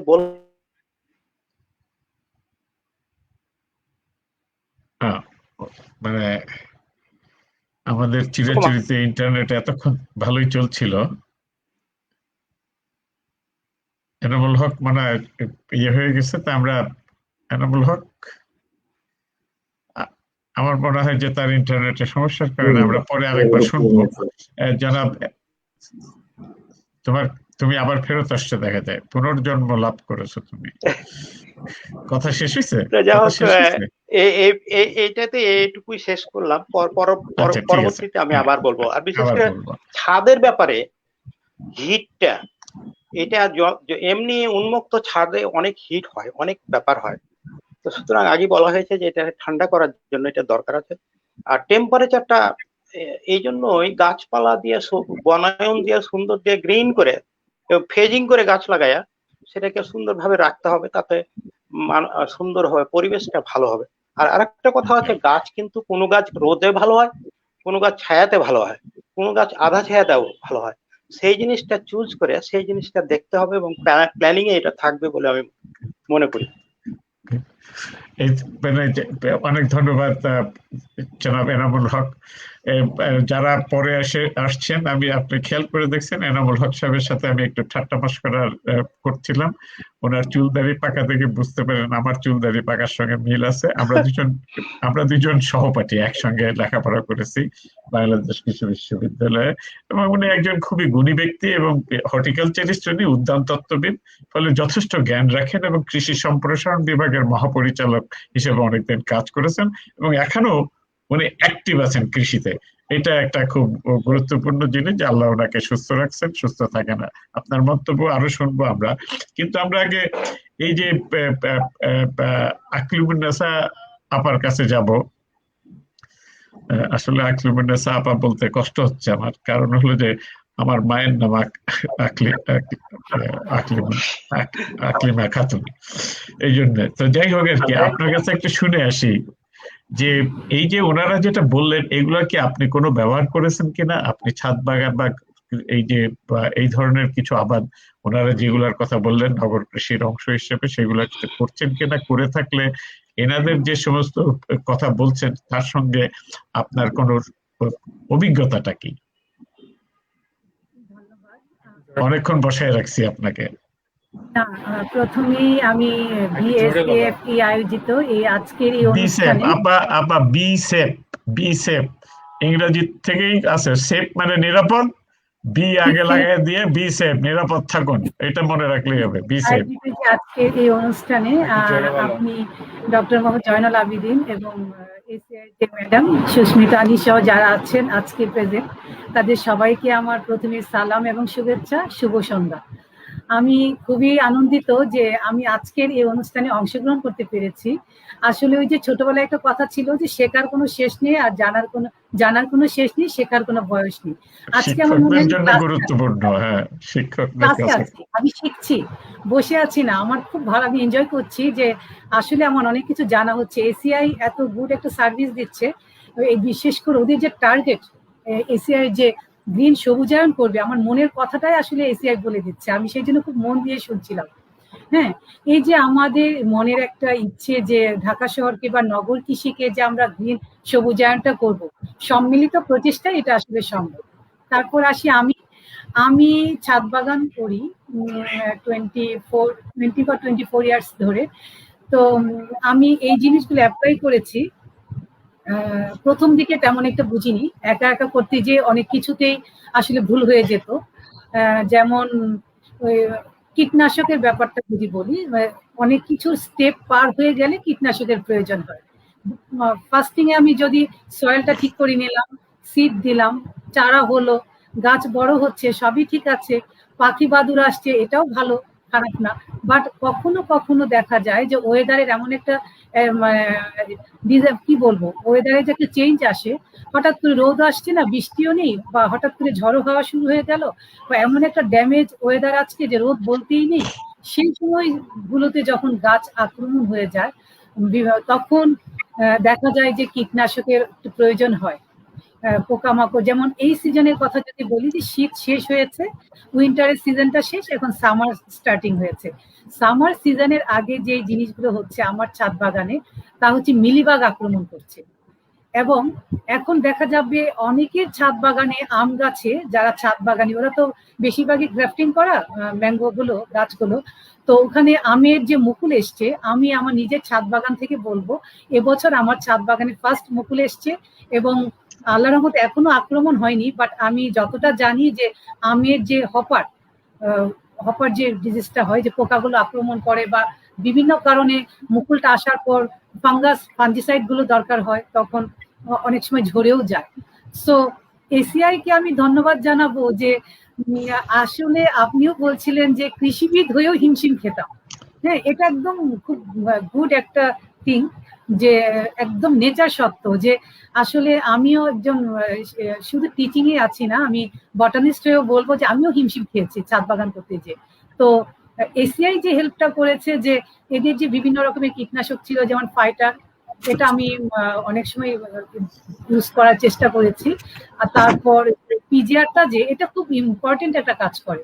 একটা সময় দেখা যায় যে স্ট্রেংথ যে জিনিসটি দরকার, ফ্রুটটা একটু বড় হচ্ছে বাট ঝরে যাচ্ছে, বা কোনো কারণে সে এনার্জি পাচ্ছে না, ছাদে তার জিনিসটা রাখতে পারছে না কোনো গাছ, তখন যদি মাঝে মাঝে 7 দিন বা 15 দিন মাঝে যদি একবার করে সে পিজিআরটা স্প্রে করা যায়, তাহলে সাকসেসফুল একটা রেজাল্ট আসে ছাদ বাগানীদের জন্য।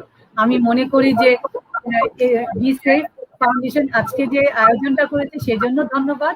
আমরা কিছু বলতে পারছি, শুনতে পারছি, এবং এসিআই আমার স্পেশাল থ্যাঙ্কস, যে সত্যি যে এরা এত একটা সুন্দর প্রোগ্রাম সাজিয়েছে, বিশেষ করে ছাদ কৃষি বলি আর নগর কৃষি বলি, মানে মানুষের কাজে লাগবে।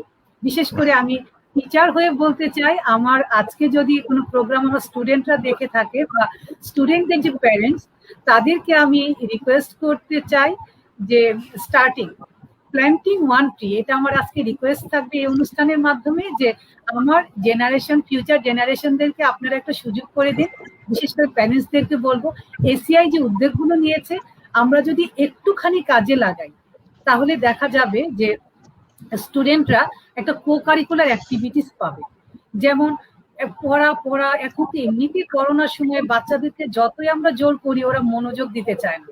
সো ওরা যদি একটা মানে কো কারিকুলার অ্যাক্টিভিটিস এর যদি ওরা সুযোগ পায়, তাহলে ওদের ক্রিয়েটিভিটি বের হয়ে আসবে। যেমন এই যে একটা বললো সোনিয়া আপা, বললেন যে ম্যাজিক, ওদের যে বিভিন্ন প্যাকেজ গুলো আছে, এই প্যাকেজ গুলো থেকে যদি সামান্য কিছু স্টার্টিং করা যায় ঢাকা শহরের ছাদ বাগানে, অথবা যাদের ছাদ নেই বারান্দা বাগান যাদের আছে, তারা যদি একটুখানি সুযোগ করে দেয় শিক্ষার্থীদের, ওরা একটা কোকারিকুলার অ্যাক্টিভিটিস পাবে, একটা ক্রিয়েটিভিটি পাবে, একটা সিড থেকে যখন নতুন একটা গাছ বের হয়, বা বাচ্চা খুব মনোযোগ দিয়ে দেখে যে আমার গাছে পাতা এসছে, তারপর তো ফুল আসবে, ফল আসবে, তারপর একটা চক্র শেষ হবে। বাট আমরা যদি স্টার্টিংটা করে দিই, এই সিআই এর মাধ্যমে যদি আমরা শুরুটা করি, আমার বিশ্বাস যে আমার ফিউচার জেনারেশনের অনেক শিক্ষার্থী, অনেক স্টুডেন্ট তারা অনেক এনজয় করবে এবং খুব ভালো হবে। Thank you. আমাকে আপনাকে অনেক ধন্যবাদ আসলে, যে সুন্দর করে কথা বলার জন্য। একটা জায়গাটা যে আপনি বলছেন আপনার শিক্ষক আপনার ছাত্রদের অভিভাবকদের দৃষ্টি আকর্ষণ করতেছেন, এই জায়গাটা একটা আমাদের বিসেপ ফাউন্ডেশনের একটা মনের কাছে একটা কথা।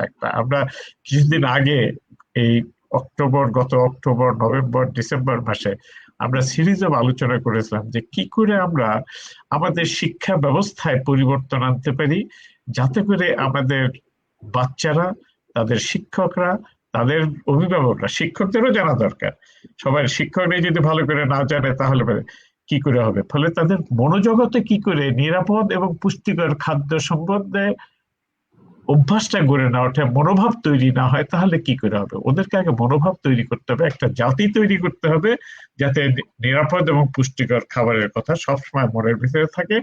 যে জাতি যে ভূমিকাই থাকি না কেন আমরা সমাজে, প্রত্যেকটা জায়গা থেকেই যেন আমার ভূমিকা আমি পালন করতে পারি। এটা একটা খুব গুরুত্বপূর্ণ কিন্তু কথা আপনি খুব উল্লেখ করেছেন, যে যদি একজন ব্যবসায়ী হলেও যাতে যদি ওই যে মাছের ফুলকোর মধ্যে রং মিশায়, তো ওইটা যদি যে বিষয় তারও যদি সে এটা ভালো করে জানে, তখনও সে চিন্তা করবে আমি একটা পচা মাছকে যদি রংটা মিশাবো, এটা আমার নৈতিকতার দিক থেকে ঠিক আছে কিনা, এটা করাটা ঠিক হচ্ছে কিনা।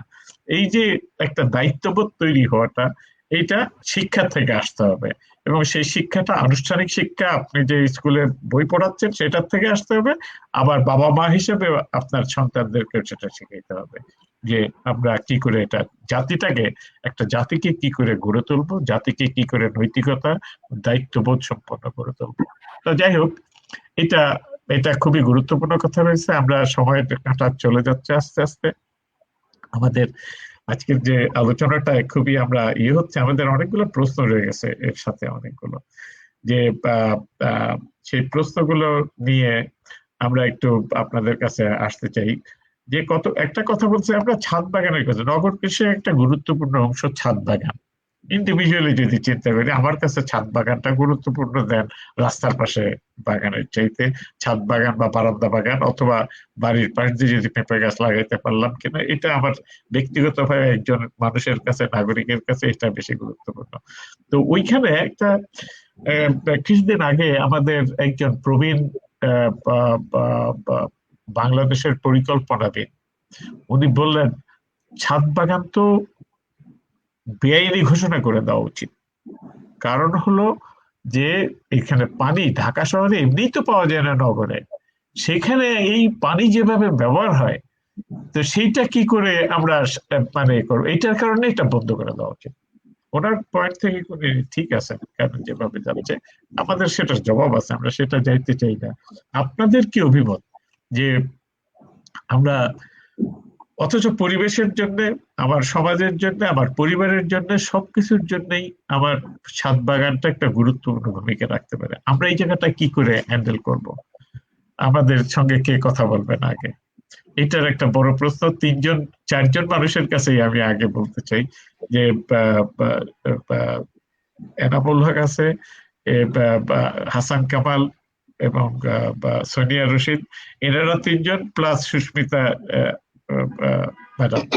আপনাদের কাছ থেকে এই 4জনের কাছেই আগে থেকে শুনে আসি, তারপরে আমি শিক্ষিকা ম্যাডামের কাছে যাব, প্রফেসর সাহেবের কাছে যাব। আপনাদের কি ধারণা যে এটা আমাদের এই যে সংকটটা, এই সংকটটা থেকে কি করে, এর সমাধানটা কি? আমি কি বলবো আগে? বলো। হ্যাঁ জি প্লিজ। প্রথম হলো রেন ওয়াটার হারভেস্ট করতে হবে, এটা খুবই সোজা। ছাদে যদি একটা টাঙ্কি যদি রাখা হয় এবং সেটা যদি বর্ষার পানিটা ভর্তি হয়ে গেলে পরে সেটাকে সেই রেন ওয়াটার হারভেস্টটা করে সেটাকে দেওয়া যায়, 1 নম্বর কথা। আর আমিও তাই করি, আমার ছাদে তাইও আছে। আর আরেকটা কথা হলো, এতে কিন্তু অনেক পানি লাগে এই কথাটা আমি বিশ্বাস করি না। গাছে শুধু সামারে আবার বৃষ্টিও হয়, পানিও দেওয়া লাগে, আর শীতে তো পানি কম লাগে। গাছের পানিতে শীত হলো তার রেস্টিং সময়, এই সময় খুব কম পানি খায়। তারপরে এটাই আমি মনে করি। তো আমি আরো শুনতে চাই ওনারা কি বলেন। ঠিক আছে, কে বলবেন? আমি একটু বলতে চাই, বলেন। উই অ্যাজ ইন্ডিভিজুয়ালস আমাদের কিন্তু একটা রেসপন্সিবিলিটি আছে যাতে পানির অপচয় না হয়। সেটা সব ক্ষেত্রে, আমাদের রান্না বান্নার ক্ষেত্রে থেকে কলে গোসল করা থেকে নিয়ে। সো আমরা রেসপন্সিবল হিউম্যান বিইং হিসেবে, নগরবাসী হিসেবে অবশ্যই পানিটা অপচয় করব না। এবং drip irrigation probably is one of the best solution, specially এই উনি যেটা বললেন না যে সামার টাইমে বা যে সময় আমাদের খুব স্পেসিফিক্যালি লাগবে। তো আমরা এই জায়গায় প্রথমে একটা মানুষ যদি শুরু করে, অভ্যাস যদি হয় এই কৃষিখাতে গ্রিন থামটা শুরু হলে পরে, তারপরে কিন্তু আস্তে আস্তে আমরা সেই দিকেই যাব, টু এনকারেজ যাতে সিস্টেম্যাটিক্যালি একটা মানুষ সুন্দর করে তার সবজি, তার ফল গ্রো করতে পারে। তো আমি বলবো যে রেসপন্সিবলি কাজ করলে অবশ্যই আমরা এটাকে একটা লেভেল পর্যন্ত মেনটেন করতে পারবো, এটা আমার মত। আমার মানে এটা খুবই গুরুত্বপূর্ণ। আমাদের কয়েকজন শ্রোতাও বলেছেন, আমাদের সঙ্গে যারা আছেন, আপনারা হয়তো সেটাও দেখতে পাচ্ছেন যে ওনারাও কেউ কেউ বলেছেন যে ড্রিপ ইরিগেশনের কথা বলেছেন। পানি যে দিব সেটাও আসলে সেন্সিবলি দেওয়া। আমার কথা হলো সব জায়গায় একটা দায়িত্ববোধটা হলো গুরুত্বপূর্ণ। আছে না, আপনি রান্নাঘরেও যদি কল ছেড়ে দিয়েই রাখেন সব সময়, তাহলে সেটাও তো একটা অপচয় আর কি। তো এই দায়িত্ববোধটা হলো গুরুত্বপূর্ণ, দায়িত্ববোধ থেকে আমরা আসতে পারি। এবং যে একজন বলছেন আমাদের যে মালচিং করা যায়, যে মালচিং বলতে বোঝাচ্ছে যে মানে সেটা প্লাস্টিক দিয়েও, প্লাস্টিক মালচ হতে পারে, কালো প্লাস্টিক দিয়ে অনেক জায়গায় করে থাকেন, অথবা গাছের পাতা টাতা ইত্যাদি দিয়েও করে থাকেন, যাতে করে যে মাটি থেকে যাতে সূর্যের তাপে, সূর্যের আলোতে যাতে মাটির থেকে পানি বাষ্প আকারে বের হয়ে না যায়, এভাপোরেশন লসটা যাতে কম হয় সেটার জন্য।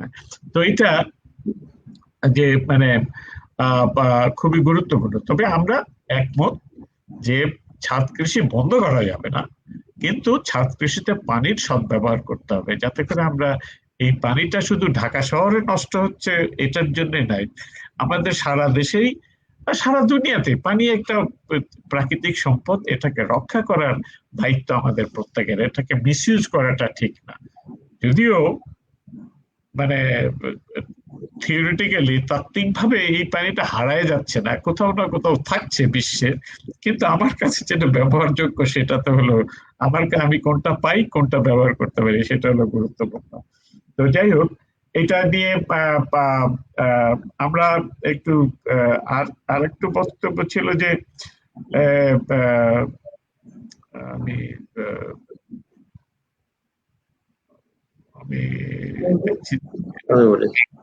ভার্মিকম্পোস্ট বা বায়োপেস্টিসাইড ছাদ বাগানের জন্য খুবই কার্যকরী। মানে এটাই কি সঠিক কথা, নাকি এর বাইরেও কিছু কথা আছে? স্যার, আমি এখানে একটু ফ্লোর নিচ্ছি। আসলে আমরা ছাদ বাগান বা নগর কৃষির জন্য যে ধারণাগুলো আমাদের এই আওতার মধ্যে নিয়ে এসেছি, তার মধ্যে আমাদের বায়োপেস্টিসাইড একটা solution, one of the solutions. আমরা যদি বলি যে এখানে বায়োপেস্টিসাইডই আমাদের দিতে হবে তা না। আমরা কিছুক্ষণ আগে সোনিয়া রশিদ আমাদেরকে প্রেজেন্টেশনে দেখালেন যে আমরা মেকানিক্যালি কিন্তু কিছু কিছু আছে ইনসেক্ট আমরা কিন্তু কন্ট্রোল করতে পারি। যেমন আমরা ইয়েলো স্টিকি ট্র্যাপ ইউজ করেছি, হ্যাঁ, মেকানিক্যালি। তো দেখা গেছে কিছু ফ্লাইং ইনসেক্ট আছে খুব সহজে, ছাদ বাগানে খুব কমন কিছু পোকামাকড় আছে, যেমন সাদা মাছি, আমরা হোয়াইট ফ্লাই বলি, এফিড আছে, জেসিড আছে। এই ধরনের পোকাগুলো যেমন দেখা যাচ্ছে ইয়েলো স্টিকি ট্র্যাপ কিছু না, জাস্ট একটা কাঠির মধ্যে শুধু ঝুলিয়ে দিতে হবে। এই পোকাগুলো অটোমেটিক্যালি ওই কালার অ্যাট্রাক্টেড হয়ে কিন্তু আমার এখানে ট্র্যাপ হয়ে যাচ্ছে। আসল কথাটা যে পোকামাকড়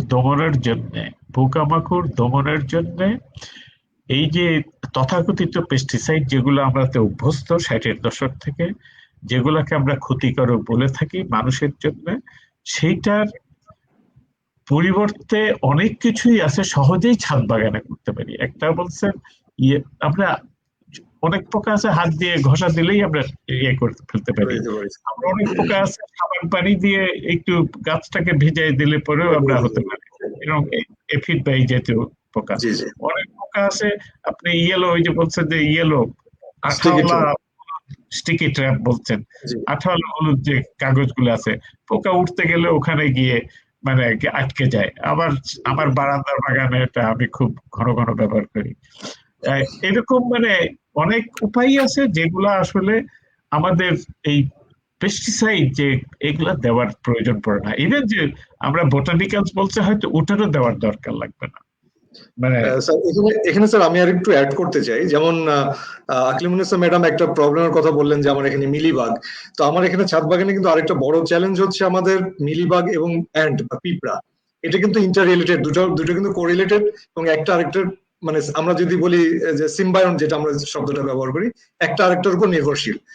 তো আমরা যদি কোনো কারণে পিঁপড়াটাকে দমন করতে পারি, আমি মিলিবাগটাকে কন্ট্রোল করতে পারবো। অথবা মিলিবাগের ট্রান্সমিশনটা আমরা যদি দেখি, খুব সহজে বলি যে আমরা খুব প্র্যাগমেটিক কিছু প্র্যাকটিস এখানে করে থাকি। গাছের গোড়ায় আমরা পলিথিন বেঁধে দিচ্ছি যেন কোনো কারণে পিঁপড়াটা উপরে উঠতে না পারে বা মিলিবাগটা ওই গাছে স্প্রেড না করতে পারি।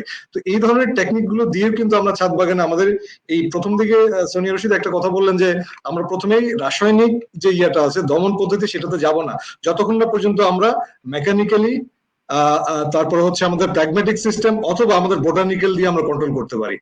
এটা খুব জরুরি বিষয়। তুমি ভাই বলেছিলে যে আরো কিছু চ্যালেঞ্জের কথা, আর কি চ্যালেঞ্জ আছে আমাদের এ ব্যাপারে? স্যার একটা বড় চ্যালেঞ্জ কিন্তু অলরেডি আমরা এখানে ডিসকাস করে ফেলেছি, সেটা হচ্ছে আমাদের ওয়াটারিং বা ইরিগেশন সিস্টেমটা। এবং আমাদের অনারেবল এমডি ম্যাম অলরেডি বলেছেন যে আমাদের drip irrigation is one of the solution. আমরা কিন্তু আমাদের ছাদ বাগানে যারা মোটামুটি রেগুলার যারা এখান থেকে আমাদের প্র্যাকটিস করছেন তাদের কিন্তু একটা বলি। আর স্যার ছাদ বাগানে আরেকটা বিষয় হচ্ছে পানির যে বিষয়টা এখানে আসলে অনেকে কমেন্ট করেছেন অনেক পানির প্রয়োজনে। আসলে আপনি একটা ছোট্ট ক্যালকুলেশন দিই, ক্যালকুলেশনটা হচ্ছে একটা 12 ইঞ্চি টবের মধ্যে দিনে সর্বোচ্চ 500 ml থেকে 600 ml পানি প্রয়োজন হয়। এটা একটা স্ট্যান্ডার্ড মেজারমেন্ট। তো দিনে যদি 500 থেকে 600 ml, যদি আপনার ছাদ বাগানে 10টা বা 15টা গাছ থাকে, দিনে সর্বোচ্চ 10 থেকে 15 লিটার পানি খরচ হতে পারে, সেটা হচ্ছে ড্রাই সিজনের জন্য। তো 10 থেকে 15 লিটার পানি আমার মনে হয় না যে একটা ছাদ বাগান যদি আমরা যদি ইয়ে করি, এখানে অভ্যস্ত পরিচর্যা করি, তার জন্য 10 থেকে 15 লিটার পানি খুব বেশি কিছু। তো তার বাইরেও যদি দেখা গেছে যে আমরা এখানে এনামুল হক স্যার একটা কথা বললেন যে আমরা রেইন ওয়াটার হারভেস্ট করতে পারি কিনা, এবং আমাদের কিন্তু ছাদ বাগানে বিভিন্ন প্যাকেজে এটা একটা আমাদের প্রথমে স্টাডি আছে যে আমরা যদি এখানে রেইন ওয়াটারটা হারভেস্ট করতে পারি, সেই ডিভাইসটাই আমরা আগে ডেভেলপ করব to maintain all the irrigation system in rooftop garden. তো আমরা কিন্তু এই চ্যালেঞ্জ গুলো নিয়ে কাজ করছি। স্যার আরো কিছু চ্যালেঞ্জ আছে, যেমন আমরা এখানে ভালো চারা কিন্তু পাই না। আমরা ছাদ বাগানে অনেকে আগ্রহ প্রকাশ করছি যে আমরা বিভিন্ন জায়গা থেকে চারা সংগ্রহ করছি, বাট একটা সার্টেন পর্যায়ে পর্যন্ত গাছগুলো ভালো থাকে, তারপর দেখা যায় গাছগুলো আস্তে আস্তে লাল হয়ে যায়, মরে যায়, কিংবা ওখান থেকে ফুল হয়, ফল হয় না। এই চ্যালেঞ্জ গুলো আমরা সেগুলো নিয়ে কাজ করছি, এটা একটা বড় চ্যালেঞ্জ। এবং দেখা গেছে ঢাকা শহরে অনেকগুলো নার্সারি আছে, প্রায় 150-র উপরে নার্সারি আছে শুধু আগারগাঁয়ে দিয়েতে। আমরা যদি এখানে দেখি যে আমরা যদি কোয়ালিটি সিডলিং চাই, সেই সিডলিং গুলো আমরা কিন্তু পাই না। হাতে গোনা 2-1টা নার্সারি তারা ভালো বীজ থেকে ভালো চারা উৎপাদন করে, এটা একটা বড় চ্যালেঞ্জ। দ্বিতীয় চ্যালেঞ্জ হচ্ছে আমরা একটা ছাদ বাগান করতে চাচ্ছি, আমরা পরিকল্পনা করছি, এর জন্য আমার যে এলিমেন্ট গুলো দরকার, যেমন স্যার আমার এখানে কিছু কাস্তে দরকার, কিছু নিড়ানি দরকার, কিছু স্প্রে দরকার, কিছু জৈব সার দরকার, একটা সয়েল মিক্স দরকার আমার এখানে বিভিন্ন রকম আমার ছোট ছোট ইকুইপমেন্ট দরকার ওয়াটারিং এর জন্য। তো এই জিনিসগুলো আমরা কিন্তু স্কাটার্ড অবস্থায়, আমি যদি একটা নার্সারিতে যাই, হ্যাঁ পাবো, বড় বড় নার্সারি গুলোতে তারা সব ধরনের এলিমেন্ট রাখে, বাট আমাকে ওখানে যেতে হবে, আমাকে প্রয়োজন অনুযায়ী কিনতে হবে। যেটা আমরা এসিএ গ্রিন সলিউশনে বলেছি, আমরা অনলাইন ভিত্তিক করেছি এবং আমাদের অনলাইন পেজ গুলোতে প্রতিনিয়ত কিন্তু আপডেট যাচ্ছে। আপনারা যদি এসিএ গ্রিন সলিউশনের ফেসবুক পেজে যান, এখানে দেখবেন প্রতিনিয়ত আমরা এই মেইনটেনেন্সের উপর কিন্তু আপডেট দিচ্ছি যে আপনারা কিভাবে করবেন, কোথায় করবেন। যেমন এখন আমরা করছি যে ছাদ বাগানে আমের উপরে একটা আপনার হয়তো ছোট্ট একটা রাইট আপ আছে যে আমের গাছের কিভাবে যত্ন নেবেন। তারপরে আমরা কিছুদিন আগে করেছি আপনারা এখানে যদি হার্ব উৎপাদন করেন, যেমন বিভিন্ন রকম ঔষধি গাছ, সেই গাছগুলো কিভাবে আপনারা যত্ন নেবেন। তারপরে ফুল গাছগুলো যত্ন, এভাবে প্রতিদিন কিন্তু আমাদের প্রতিনিয়ত আপডেট গুলো যাচ্ছে যারা ছাদ বাগানে কথাটা হলো যে কেউ যদি সেবা চায় এসিআই এর কাছ থেকে, তাহলে পরে ওই কি ফেসবুকের এসিআই গ্রিন সলিউশনস এই জায়গায় যেতে হবে। এটা সবার জানা থাকলো, এটা মানে এই জায়গাটায় যাতে মানে আমরা যারা শুনবেন বা শুনছেন বা শুনবেন ভবিষ্যতে তাদের জন্য থাকলো। কেউ একত্রে এক জায়গাতে যদি ছাদ বাগানের জন্য বা নগর কৃষির জন্য বা বারান্দার কৃষির জন্য সেবা চান, তাহলে এসিআই গ্রিন সলিউশনস পেজে যাবেন। বা টেলিফোন নাম্বার থাকলে সেগুলো শেয়ার করতে পারলে ভালো হতো, কিন্তু এখানে তো এখন মানে সম্ভব হচ্ছে না আর কি, আমাদের স্ক্রলটা আজকে কাজ করছে না। আমরা শেষের দিকে চলে আসছি, শেষ হয়ে গেছে, একটু বেশি চলে গেছি। আতর রহমান মিটন আমাদের বিসেপ ফাউন্ডেশনের সাধারণ সম্পাদক, আমাদের এই যে এগুলো নিয়েই সে কাজ করছে। আমাদের আজকে 263 নম্বর আমাদের পর্ব। এই যে আমরা যে সপ্তাহে 4 দিন করে থাকছি, আগে 6 দিন থাকতাম সপ্তাহে, সেইটার মূল আসলে পিছনের ব্যক্তি হলো আতর রহমান মিটন। সে এই মানে নিরাপদ খাদ্যের এক্সপার্ট প্রায় হয়েই গেছে আর কি। আতর রহমান, তোমার কোনো বক্তব্য আছে? স্যার ধন্যবাদ স্যার। আমি সবিনয়ে একটু বলতে চাই দর্শক মন্ডলী যে স্যার ঠিক বলেন নাই, আমি কিন্তু এটার পেছনের লোক না, স্যার হচ্ছেন এটার পেছনের লোক। আমরা স্যারের সাথে আছি নিঃসন্দেহে। ডক্টর জয়নুল আবেদিন তিনি কানাডাতে বসে প্রতিদিন সকালবেলা ফজরের নামাজ পড়ে তিনি দিন শুরু করেন নিরাপদ খাদ্যের লড়াইটা দিয়ে, অর্থাৎ এই টক শোটা দিয়ে। বুঝতেই পাচ্ছেন যে তার প্যাশন, এবং আমাদেরকে আপনি কোনো দিন পাবেন না, কিন্তু স্যারকে প্রত্যেক দিন পাওয়া যাবে। সুতরাং স্যারের নেতৃত্বে আমরা আছি, এটা হলো একটা সংশোধনী। আর কাজের ব্যাপারে, আলোচনার ব্যাপারে চমৎকার আলোচনা হয়েছে। তবে আমি আবার একটু সকলকে একটা কথা বলতে চাই। দেখুন, আমি আমাদের এটা আমাকে ভুল বুঝবেন না, কিন্তু এটা আমার একটা নিজস্ব ব্যক্তিগত উপলব্ধি। প্রথমে আমরা এমন কিছু কাজ করি যা আমাদেরকে অসুস্থ বানায়, তারপরে আমরা ডাক্তার খুঁজে বেড়াই যে এই অসুখটা কিভাবে দূর করতে হবে। ওই কাজটা যেটা করলে আমার অসুখটা বাড়ে, সেই কাজটা না করলেই হয়। এই যে একটা ভুল চক্র, এইটা আমাদের একটু খেয়াল করতে হবে। এই নগর কৃষির ক্ষেত্রেও, ছাদ কৃষির ক্ষেত্রেও এরকম একটা ভুল চক্র আছে বলে আমার ধারণা। আমি কৃষিবিদ নই, আমাকে মাফ করবেন, এটা আমি আমার নাগরিক দায়িত্ববোধের জায়গা থেকে, আমার উপলব্ধির জায়গা থেকে কথাটা বলছি। যেমন আমি ফান্ডামেন্টালি মনে করি যে আমরা ছাদে কিসের চাষ করব সেই সিদ্ধান্তটা খুব মৌলিক এবং সেটা খুব গুরুত্বপূর্ণ। কেউ যদি ছাদের মধ্যে ধানের চাষ করতে চান তাহলে পানি তো প্রচুর লাগবে। কেউ যদি ছাদের মধ্যে কলার চাষ করতে চান তাহলে তো পানি বা এই জাতীয়তে লাগবে। ফলে ছাদে কলার গাছ লাগাবো কিনা, ছাদে ধানের চাষ করব কিনা, ইভেন আমের গাছ লাগাবো কিনা, এগুলো আমার কাছে মনে হয় একটু ডাবল চেক করার দরকার আছে। আমার বারান্দায়, আমার ছাদে, আমার কার্নিশে এমন জিনিসগুলো লাগানো উচিত যেগুলো খুবই গুরুত্বপূর্ণ, প্রয়োজনীয় এবং যেগুলোতে আমার কম ইনপুটস লাগে। আমি একটা ছোট্ট উদাহরণ দিই, উন্নত দেশের উদাহরণ, সেটা হচ্ছে জাপানের উদাহরণ। আমি বেশি দেশ দেখি নাই, কিন্তু জাপানে আমার খুব নিয়মিত যাতায়াত আছে বলে বলতে পারি। সামারে টোকিও শহরে ম্যাক্সিমাম বাড়িতে আপনারা দেখবেন যে তারা জানালাতে আপনার ওই যে একটা দড়ির মতো করে একটা দড়ি দিয়ে নেট বানিয়ে তার মধ্যে করলার গাছ লাগায়। করলার গাছটা কিন্তু ছোট্ট একটা টবের মধ্যে থাকে, এই টোটালটা একটা গ্রিন কার্টেন হিসেবে ব্যবহার করে। এটা তারা করে এয়ার পিউরিফিকেশনের জন্য। বাইরের যে বাতাসটা ওই করলার পাতা ভেদ করে ঘরের ভিতরে ঢোকে, এটা হচ্ছে ওই বাতাসের টক্সিসিটি দূর করে। আমাদের দেশের নিম যে কাজটা করে। তো যাই হোক, তো এখন এটার জন্য কতটুকু পানি লাগে আর কতটুকু মাটি লাগে আর কতটুকু জায়গা লাগে, একটা পুরো জানালাকে আমরা কভার করে ফেলতে পারতেছি। এখন এইভাবে যদি আমরা চিন্তা করি, ধরুন লেমন গ্রাস, আমি অ্যান্টিঅক্সিডেন্টের কথাটা দিয়ে শুরু করেছিলাম, আমরা যদি লেমন গ্রাস লাগাইতে চাই, সেই লেমন গ্রাসের জন্য আমার কতটুকু পানি বা লাগবে আর কতটুকু জায়গা বা লাগবে। আমি যদি পুদিনা করতে চাই, আমি যদি একটু ধনিয়া পাতা করতে চাই, তো ফলে এই জাতীয়, আমি সংক্ষেপ করার জন্য বলছি, এই জাতীয় জিনিসগুলোর জন্য আমাদেরকে খুব বেশি পানি বা অন্যান্য ইনপুটস এর উপরে নির্ভরশীল হতে হবে না।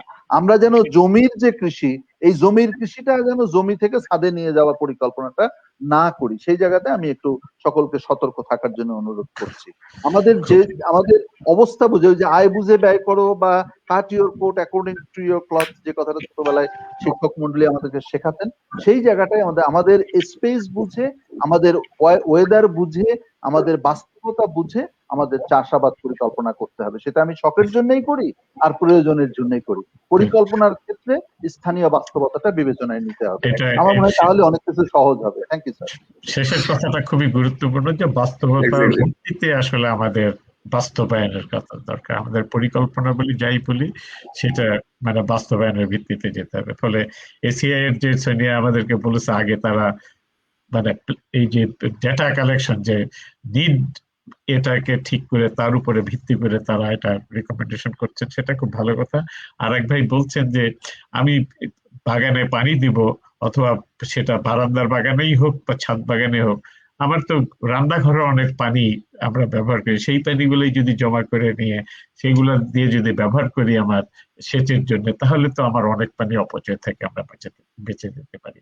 সেটাও বাঁচতে পারে, সেটাও একটা খুবই গুরুত্বপূর্ণ কথা রয়েছে। আমরা আসলে আলোচনাটা আজকে জমে উঠছিল, একটু বেশি সময় লেগেই গেল। আমাদের সঙ্গে দর্শকরা কিন্তু তাদের মন্তব্য থেকে বিরত হচ্ছেন না। আমি ওটা একটা ইন্ডিকেশন যে আজকের আলোচনাটা কত সুন্দর হচ্ছে। তো সেই কারণে আমি হয়তো মানে ছেদ টেনে দিচ্ছি না, তা আমি তবুও এখন ছেদ টানতেই হবে। আমরা শেষে যাব। এই আকলিমা আপা, আপনার কোনো কি 30 সেকেন্ডে কোনো বক্তব্য আমাদের জন্য বলতে পারেন?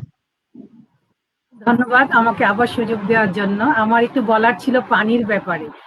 আমি মনে করি যে ছাদ বাগানীদের জন্য এই যে পানির হিসেব নিকেশটা, কিছুক্ষণ আগে একজন ভাই বললেন, এটা খুব গুরুত্বপূর্ণ একটা জিনিস। যেমন ছাদ বাগানের মেইন জিনিসটি হচ্ছে আমাকে সিলেকশন করতে হবে যে আমি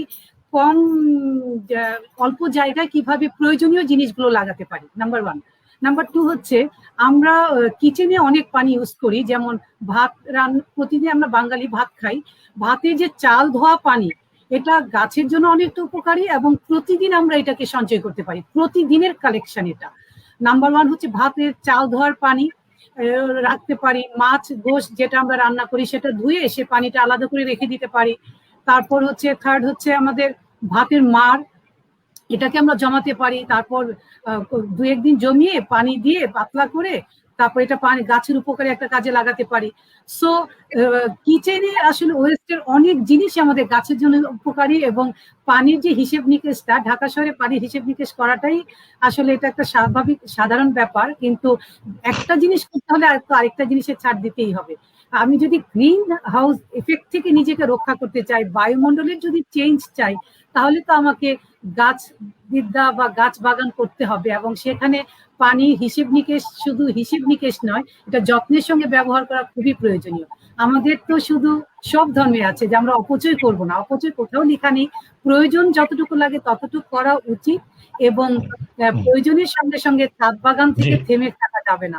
আমার আজকের অনুষ্ঠানে আমার শেষ একটি কথা সবাইকে, যে প্ল্যান্টিং 1 ট্রি, প্লিজ একটি গাছ লাগান, সেকেন্ড গাছটা নিজের অজান্তেই লাগানো হয়ে যাবে। আজকে অনুষ্ঠানের মাধ্যমে আমার রিকোয়েস্ট থাকবে। Thank you everybody, thank you. আমি সুস্মিতা আনিসের কাছে যাওয়ার আগে হাসান কামাল, খুব সংক্ষেপে কোনো বক্তব্য আছে আমাদের? 30 সেকেন্ড স্যার। 30 সেকেন্ড আমি একটু বেশি নেব স্যার। আমি আসলে একটা কথা একটু সবার মধ্যে আমি একটু বলতে চাই। কিছুক্ষণ আগে আতর রহমান মিঠুন ভাই খুব সহজেই, আমরা হয়তো অনেকক্ষণ ধরে চেষ্টা করছিলাম কাছাকাছি, বাট মানে মানে হিটস দ্য বুলস আই আর কি। আমি যদি বলি একদম সঠিক পয়েন্ট ধরেছেন যে আমাদের গাছ সিলেকশন বলেন এবং আমাদের এই পরিকল্পনা বলেন, সেটাই হচ্ছে আমাদের প্রধান উদ্দেশ্য। এবং আমি একজন কৃষিবিদ হিসেবে আমি একজন সবুজ সৈনিক, গ্রিন সোলজার হিসেবে পরিচয় দিতে বেশি স্বাচ্ছন্দ্য বোধ করি। আজকে আমরা যে মিশন নিয়ে কাজ করছি, আমরা সবুজায়নটাকে বৃদ্ধি করব, নগর কৃষিটাকে আমরা একটা স্বপ্নের জায়গায় নিয়ে যাব, যেটা এখনো আমাদের কাছে স্বপ্ন। আমি এসিআই ম্যানেজমেন্টকে ধন্যবাদ জানাচ্ছি যে আমাদেরকে এই সুযোগটা করে দেওয়ার জন্য, মানুষের কল্যাণে কাজ করার জন্য। আমি একজন কৃষিবিদ হিসেবে নগর কৃষিকে আমরা বহুদূর নিয়ে যাব এই স্বপ্নকে বাস্তবায়নের রূপ দেওয়ানোর জন্য। আমি এখানে অনারেবল এমডি ম্যাম আছেন, আমি ওনাকে স্পেশালি থ্যাঙ্কস জানাবো যে আমাদেরকে সুন্দর একটা ব্লেসিংস দেওয়ার জন্য, একটা সুন্দর প্ল্যাটফর্ম তৈরি করে দেওয়ার জন্য, যেন আমরা সম্মিলিতভাবে নিরাপদ খাদ্য উৎপাদন করতে পারি, কৃষিকে বহুদূর নিয়ে যেতে পারি। আমি এখানে আমি আমার রেসপেক্টেবল এনামুল হক স্যার আছেন, দীর্ঘদিন ওনার নাম শুনেছি, কখনো ফেস টু ফেস কথা হয়নি, আজকে ভার্চুয়ালি ফেস টু ফেস ওনার সাথে দেখা হচ্ছে, কথা হচ্ছে। এবং যারা গুণী লোক এখানে আছেন, এখানে আকলিমুন্নেসা ম্যাডাম আছেন, যিনি দীর্ঘদিন ধরে ছাদ বাগান নিয়ে কাজ করছেন, ওনার অভিজ্ঞতা শেয়ার করেছেন। আমি সকলকে এসিআই গ্রিন সলিউশনের পক্ষ থেকে, এসিআই ফাউন্ডেশনস এর পক্ষ থেকে সবাইকে আন্তরিকভাবে ধন্যবাদ জানাচ্ছি, এবং অবশ্যই ধন্যবাদ জানাচ্ছি বিসেফ ফাউন্ডেশনকে। Thank you. সানিয়া, তুমি 30 সেকেন্ডে বলতে পারবা কিছু? তোমার শেষ বক্তব্য আছে কিনা? জি স্যার, বলি 30 সেকেন্ডেই বলি। স্যার, আমাদের অনারেবল এমডি ম্যাডামকে থ্যাঙ্কস আমাদেরকে এরকম একটা প্ল্যাটফর্ম দেওয়ার জন্য, যেখানে কৃষিবিদ হিসেবে কৃষি নিয়ে বা নগর কৃষি নিয়ে কাজ করার সুযোগটা পেয়েছি। আশা করছি সবার সাথে একসাথে কাজ করে নগর কৃষিটাকে একটা লুক্রেটিভ বা একটা ফ্রুটফুল জায়গায় আমরা সবাই মিলে নিয়ে যেতে পারবো। আর এনামুল হক স্যারের সাথে তো অনেক আগে থেকেই পরিচয়। Sir one of the best horticulturist. ওনার সাথেও পথ চলা বা কাজ করা সেই অনেক বছর ধরেই। স্পেশাল থ্যাঙ্কস হচ্ছে বিসেপ ফাউন্ডেশনকে এই ধরনের একটা সুযোগ দেওয়ার জন্য আমাদেরকে। জয়নুল আবেদিন স্যারকে থ্যাঙ্কস, আকলিমুন্নেসা ম্যাডাম, মিটন ভাই এবং সবাইকে ধন্যবাদ জানিয়ে শেষ করতে যাচ্ছি স্যার। আচ্ছা, থ্যাংক ইউ। ম্যাডাম সুস্মিতা, আপনার কাছে আমাদের কৃতজ্ঞতা যে আপনি আপনার প্রতিষ্ঠান এত সুন্দর একটা ব্যবসার আয়োজন করেছেন, এবং এই যে যাদের কথা বিশেষ করে সোনিয়া এবং হাসান কামাল এদের কথা শুনলাম, এরা মানে আপনার কারণেই এটা হয়তো তাদের এই উদ্যোগটা, তাদের এই প্রচেষ্টাটা আমাদের কাছে, জনগণের কাছে যাচ্ছে। তো আমরা আপনার কাছে আপনাদের মানে প্রতি আমাদের শুভেচ্ছা থাকলো এবং সফলতা কামনা করছি। আপনি আমাদের শ্রোতাদের উদ্দেশ্যে, আমাদের উদ্দেশ্যে কোন শেষ বক্তব্য দেবেন কিনা? আপনাকে সময় বেঁধে দিলাম না, আপনি বলুন, তবে সংক্ষেপে বলবেন। জি, অবশ্যই আমি বিসেফ ফাউন্ডেশনকে অনেক অনেক ধন্যবাদ জানাই আমাদেরকে আমন্ত্রণ জানানোর জন্য। এসিআই গ্রিন সলিউশন, বিসেফ ফাউন্ডেশন, আমরা কিন্তু একসাথে মানুষের কল্যাণের জন্য কাজ করে যাব। আজকের এই আলোচনার মাধ্যমে আমরা ইনশাল্লাহ সবার এই ভালো উদ্যোগে, ভালো নিয়ত থাকলে কিন্তু একটা জিনিস খুব সুন্দরভাবে শুরু হয় এবং আশা করি এটা আরো অনেক বড় হয়ে যাবে, আরো অনেক বড় আকারে প্রত্যেকটা মানুষ তার বাসা থেকে নাগরিক হিসেবে করতে পারবে। এইটাই আমাদের স্বপ্ন, আমরা চাইবো সেটার সাথে আমরা সব চ্যালেঞ্জেস গুলি আস্তে আস্তে করে মোকাবেলা করেই এগিয়ে যাব। সো এই একাত্মতা আমি ঘোষণা করছি আপনাদের এই, I think we are all in the same mindset. তো আমরা চাইবো যে আমরা জানি সুন্দরভাবে আমাদের দেশকে আরো সুন্দরভাবে এগিয়ে নিয়ে যেতে পারি। Thank you, thank you. আমি এখন আমার বন্ধু এনামুল হকের কাছে যাব, যে আজকের আলোচনাটার মোদ্দা কথাগুলা কি বের করতে পারলাম আমরা, সেইটা একটু আমাদেরকে বলতে, যে মোদ্দা কথা বললে ওনার কথাটা শোনার পরে আমি শেষ করে দেব। এনামুল হক। নারী দিবস, অ্যাকচুয়ালি ছাদ বাগানটা আসলে পরিচালিত হয়, যত আমি যাদের সাথে যত আলাপ করে দ্বারাই পরিচালিত হয়। এই আর এখানেও পার্টিসিপান্ট যারা আছেন তারা প্রত্যেকটা খুব সুন্দরভাবে বলেছেন এবং রিয়েলিটি কথা বলেছেন। আমরা তো হলো টেকনোলজিস্ট, আমরা সবসময় ভালো কথা বলতে পারি না। তো আমি মনে করি যে যে আলোচনাগুলো হয়েছে এটা খুবই চমৎকার, এবং সেগুলো সবারই নিয়ে মতামত নিয়ে সবকিছু ডকুমেন্টেশন হবে, এটাই আমি কামনা করি। বিশেষ করে যে কিছুক্ষণ আগে কথাটা হলো যে ছাদে যে পটিং মিডিয়া, একটা হলো পটিং মিডিয়া, কিন্তু পটটা কত বড় হবে, পটের মিডিয়াতে কি থাকবে, এই জিনিসগুলো খুব জরুরি। তো ওই জিনিস আর টানতে চাচ্ছি না, তবুও আমি বলি। আর আর ছোট গাছ ছোট পট না, যেমন ব্যাগ আছে, বাজারে ব্যাগ আছে না, ওই ইয়ের কি বলে, সিমেন্টের ছোট ছোট ব্যাগ পাওয়া যায়।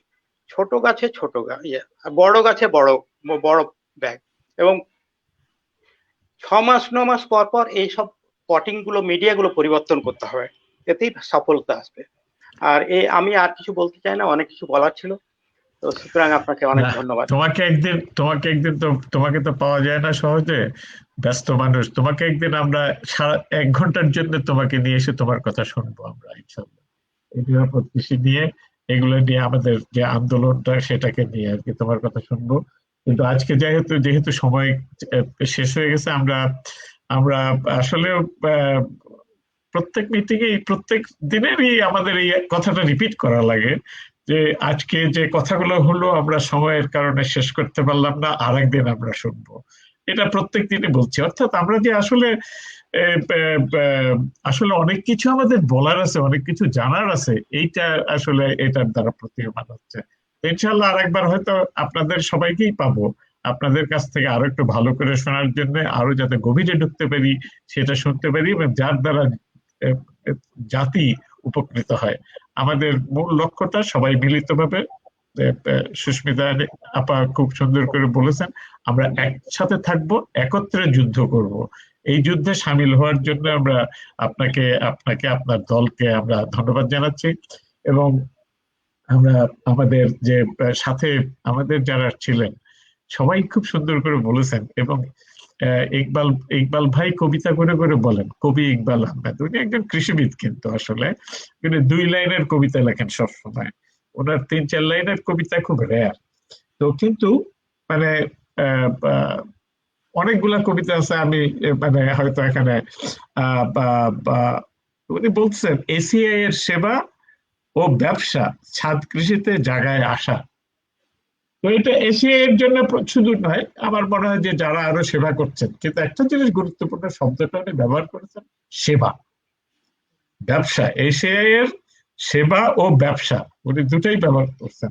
প্রত্যেক ব্যবসায়ী লাভ লোকসান থাকতে হবে, লাভ থাকতে হবে, লাভের জন্যই মানুষ ব্যবসা করে, কিন্তু সেই সঙ্গে আর একটা বড় লাভের প্রত্যাশা থাকা উচিত যে আমি সেবা করতেছি মানুষকে। ফলে ওইটাও একটা বড় লাভ আমাদের যখন ইয়ে হয়, তখন ব্যবসা হয় আসলে মানবধর্মী, জাতির জন্য কল্যাণকর। আমি আশা করব যে আমরা আমাদের প্রত্যেকে যারা নগরে যারা গাছ লাগাচ্ছি, সবজি লাগাচ্ছি, ছাদ কৃষি করি, অথবা বারান্দায় যারা স্তর, ইংরেজিতে কি বললা তুমি, ভার্টিক্যাল গার্ডেন, অর্থাৎ উপরের দিকে উঠে যাওয়া, মানে স্তর কৃষি ইত্যাদি, মানে ওগুলা করছি, সঠিক বাংলা বের করতে হবে, কিন্তু করছি। অথবা আমি বাড়ির পাশের খালি জায়গাটাই করছি, অথবা রাস্তায় পার্কে গাছ লাগাচ্ছি। আমরা যারা প্রত্যেকেরই আসলে খেয়াল রাখা দরকার, আমাদের সবুজায়ন দরকার, সবুজায়নের সাথে সাথে পরিবেশ যেরকম রক্ষা দরকার, কিন্তু সেই সাথে সাথে আমাদের নিরাপদ এবং পুষ্টিকর খাদ্য উপাদান দরকার। আমি যদি বেঁচে না থাকি তাহলে পরিবেশ ভালো রেখে কি হবে? ফলে আমাকে বাঁচতে হবে, আমার নিরাপদ খাদ্য দরকার, পুষ্টিকর খাদ্য দরকার। এটা একটা গুরুত্বপূর্ণ জায়গাটা। তো আমরা আশা করতেছি যে আমরা ওই জায়গায় পৌঁছাতে পারবো। আমরা ভালোই ছিলাম, কিন্তু মাঝখানে আমরা খারাপের দিকে চলে গেছি। এখন ইনশাল্লাহ আমাদের এই যুদ্ধে আপনারা যদি সবাই সাথে থাকেন, আমরা ইনশাল্লাহ এই যুদ্ধে জয়ী হবই ইনশাল্লাহ। এটা যদি সেই রবার্ট ব্রুসের কথা বলি, সে 7 বার যুদ্ধ করে জিতছিল স্কটল্যান্ডের। আমরাও 7 বার না হোক 10 বার দরকার হলে করব, অসুবিধাটা কি? করবো আমরা যুদ্ধ, একসঙ্গে আমরা যদি থাকি আর কি। তো আপনাদের সবাইকে আমাদের এই অনুষ্ঠানের সবকিছু রেকর্ডিং থাকছে আমাদের ফেসবুক পেজ বিসেফ ফাউন্ডেশন, আমাদের ইউটিউবে বিসেফ ফাউন্ডেশন ইউটিউবের পেজে থাকছে। আর আজকে আমাদের নতুন করে তৈরি করা ওয়েবসাইট আপলোড হয়েছে পরীক্ষামূলকভাবে, ওখানেও যাবে সবকিছুই। ফলে আপনারা নজর রাখবেন এইসব জায়গাতে, যাতে করে আমরা করতে পারি, এবং আপনাদের উপদেশ আমাদেরকে দেবেন যে আমরা কি করে আরো ভালো করতে পারি, আমরা যুদ্ধটাকে আরো কি করে সামনে আগায় নিতে পারি, এবং কি করে দ্রুত আমরা জয় হতে পারি, তার জন্য আমরা যাতে একখানা হতে পারি। তো আমাদের আর রেকর্ড আমাদের একটা হলো এই জায়গাটার পার্মানেন্ট রেকর্ড থাকছে, যতদিন ফেসবুক আছে ইউটিউব আছে ততদিন এগুলো থাকছে। আর আমাদের সঙ্গে তাসনিম নাগে এক ভদ্রলোক আছেন, উনি খুব ইয়াং ব্যক্তি, ওনাদের একটা দল আছে, বাফনার একটা দল আছে। বাফনা আমাদেরকে সাহায্য করতে এই সবগুলোকে তারা সামারাইজ করে একটা লিখিত ডকুমেন্ট দিতে আজকে। ফলে ওরা সবসময় আমাদের পাশে আছে। হয়তো তাদেরকে আমি চিনি, আপনারা হয়তো চিনেন না। তাদের প্রতি আমাদের ধন্যবাদ, অনেক কৃতজ্ঞতা। আশা করি যে আমরা একসঙ্গে থাকবো। আবার আপনাদের অনেক সময় দেওয়ার জন্য, আমাদেরকে সময় দেওয়ার জন্য, জাতির জন্য এই সময় দেওয়ার জন্য আপনাদেরকে ধন্যবাদ দিয়ে শেষ করছি। সবাইকে আরেকবার ধন্যবাদ। পাশেই থাকবেন, সাথেই থাকবেন। ধন্যবাদ।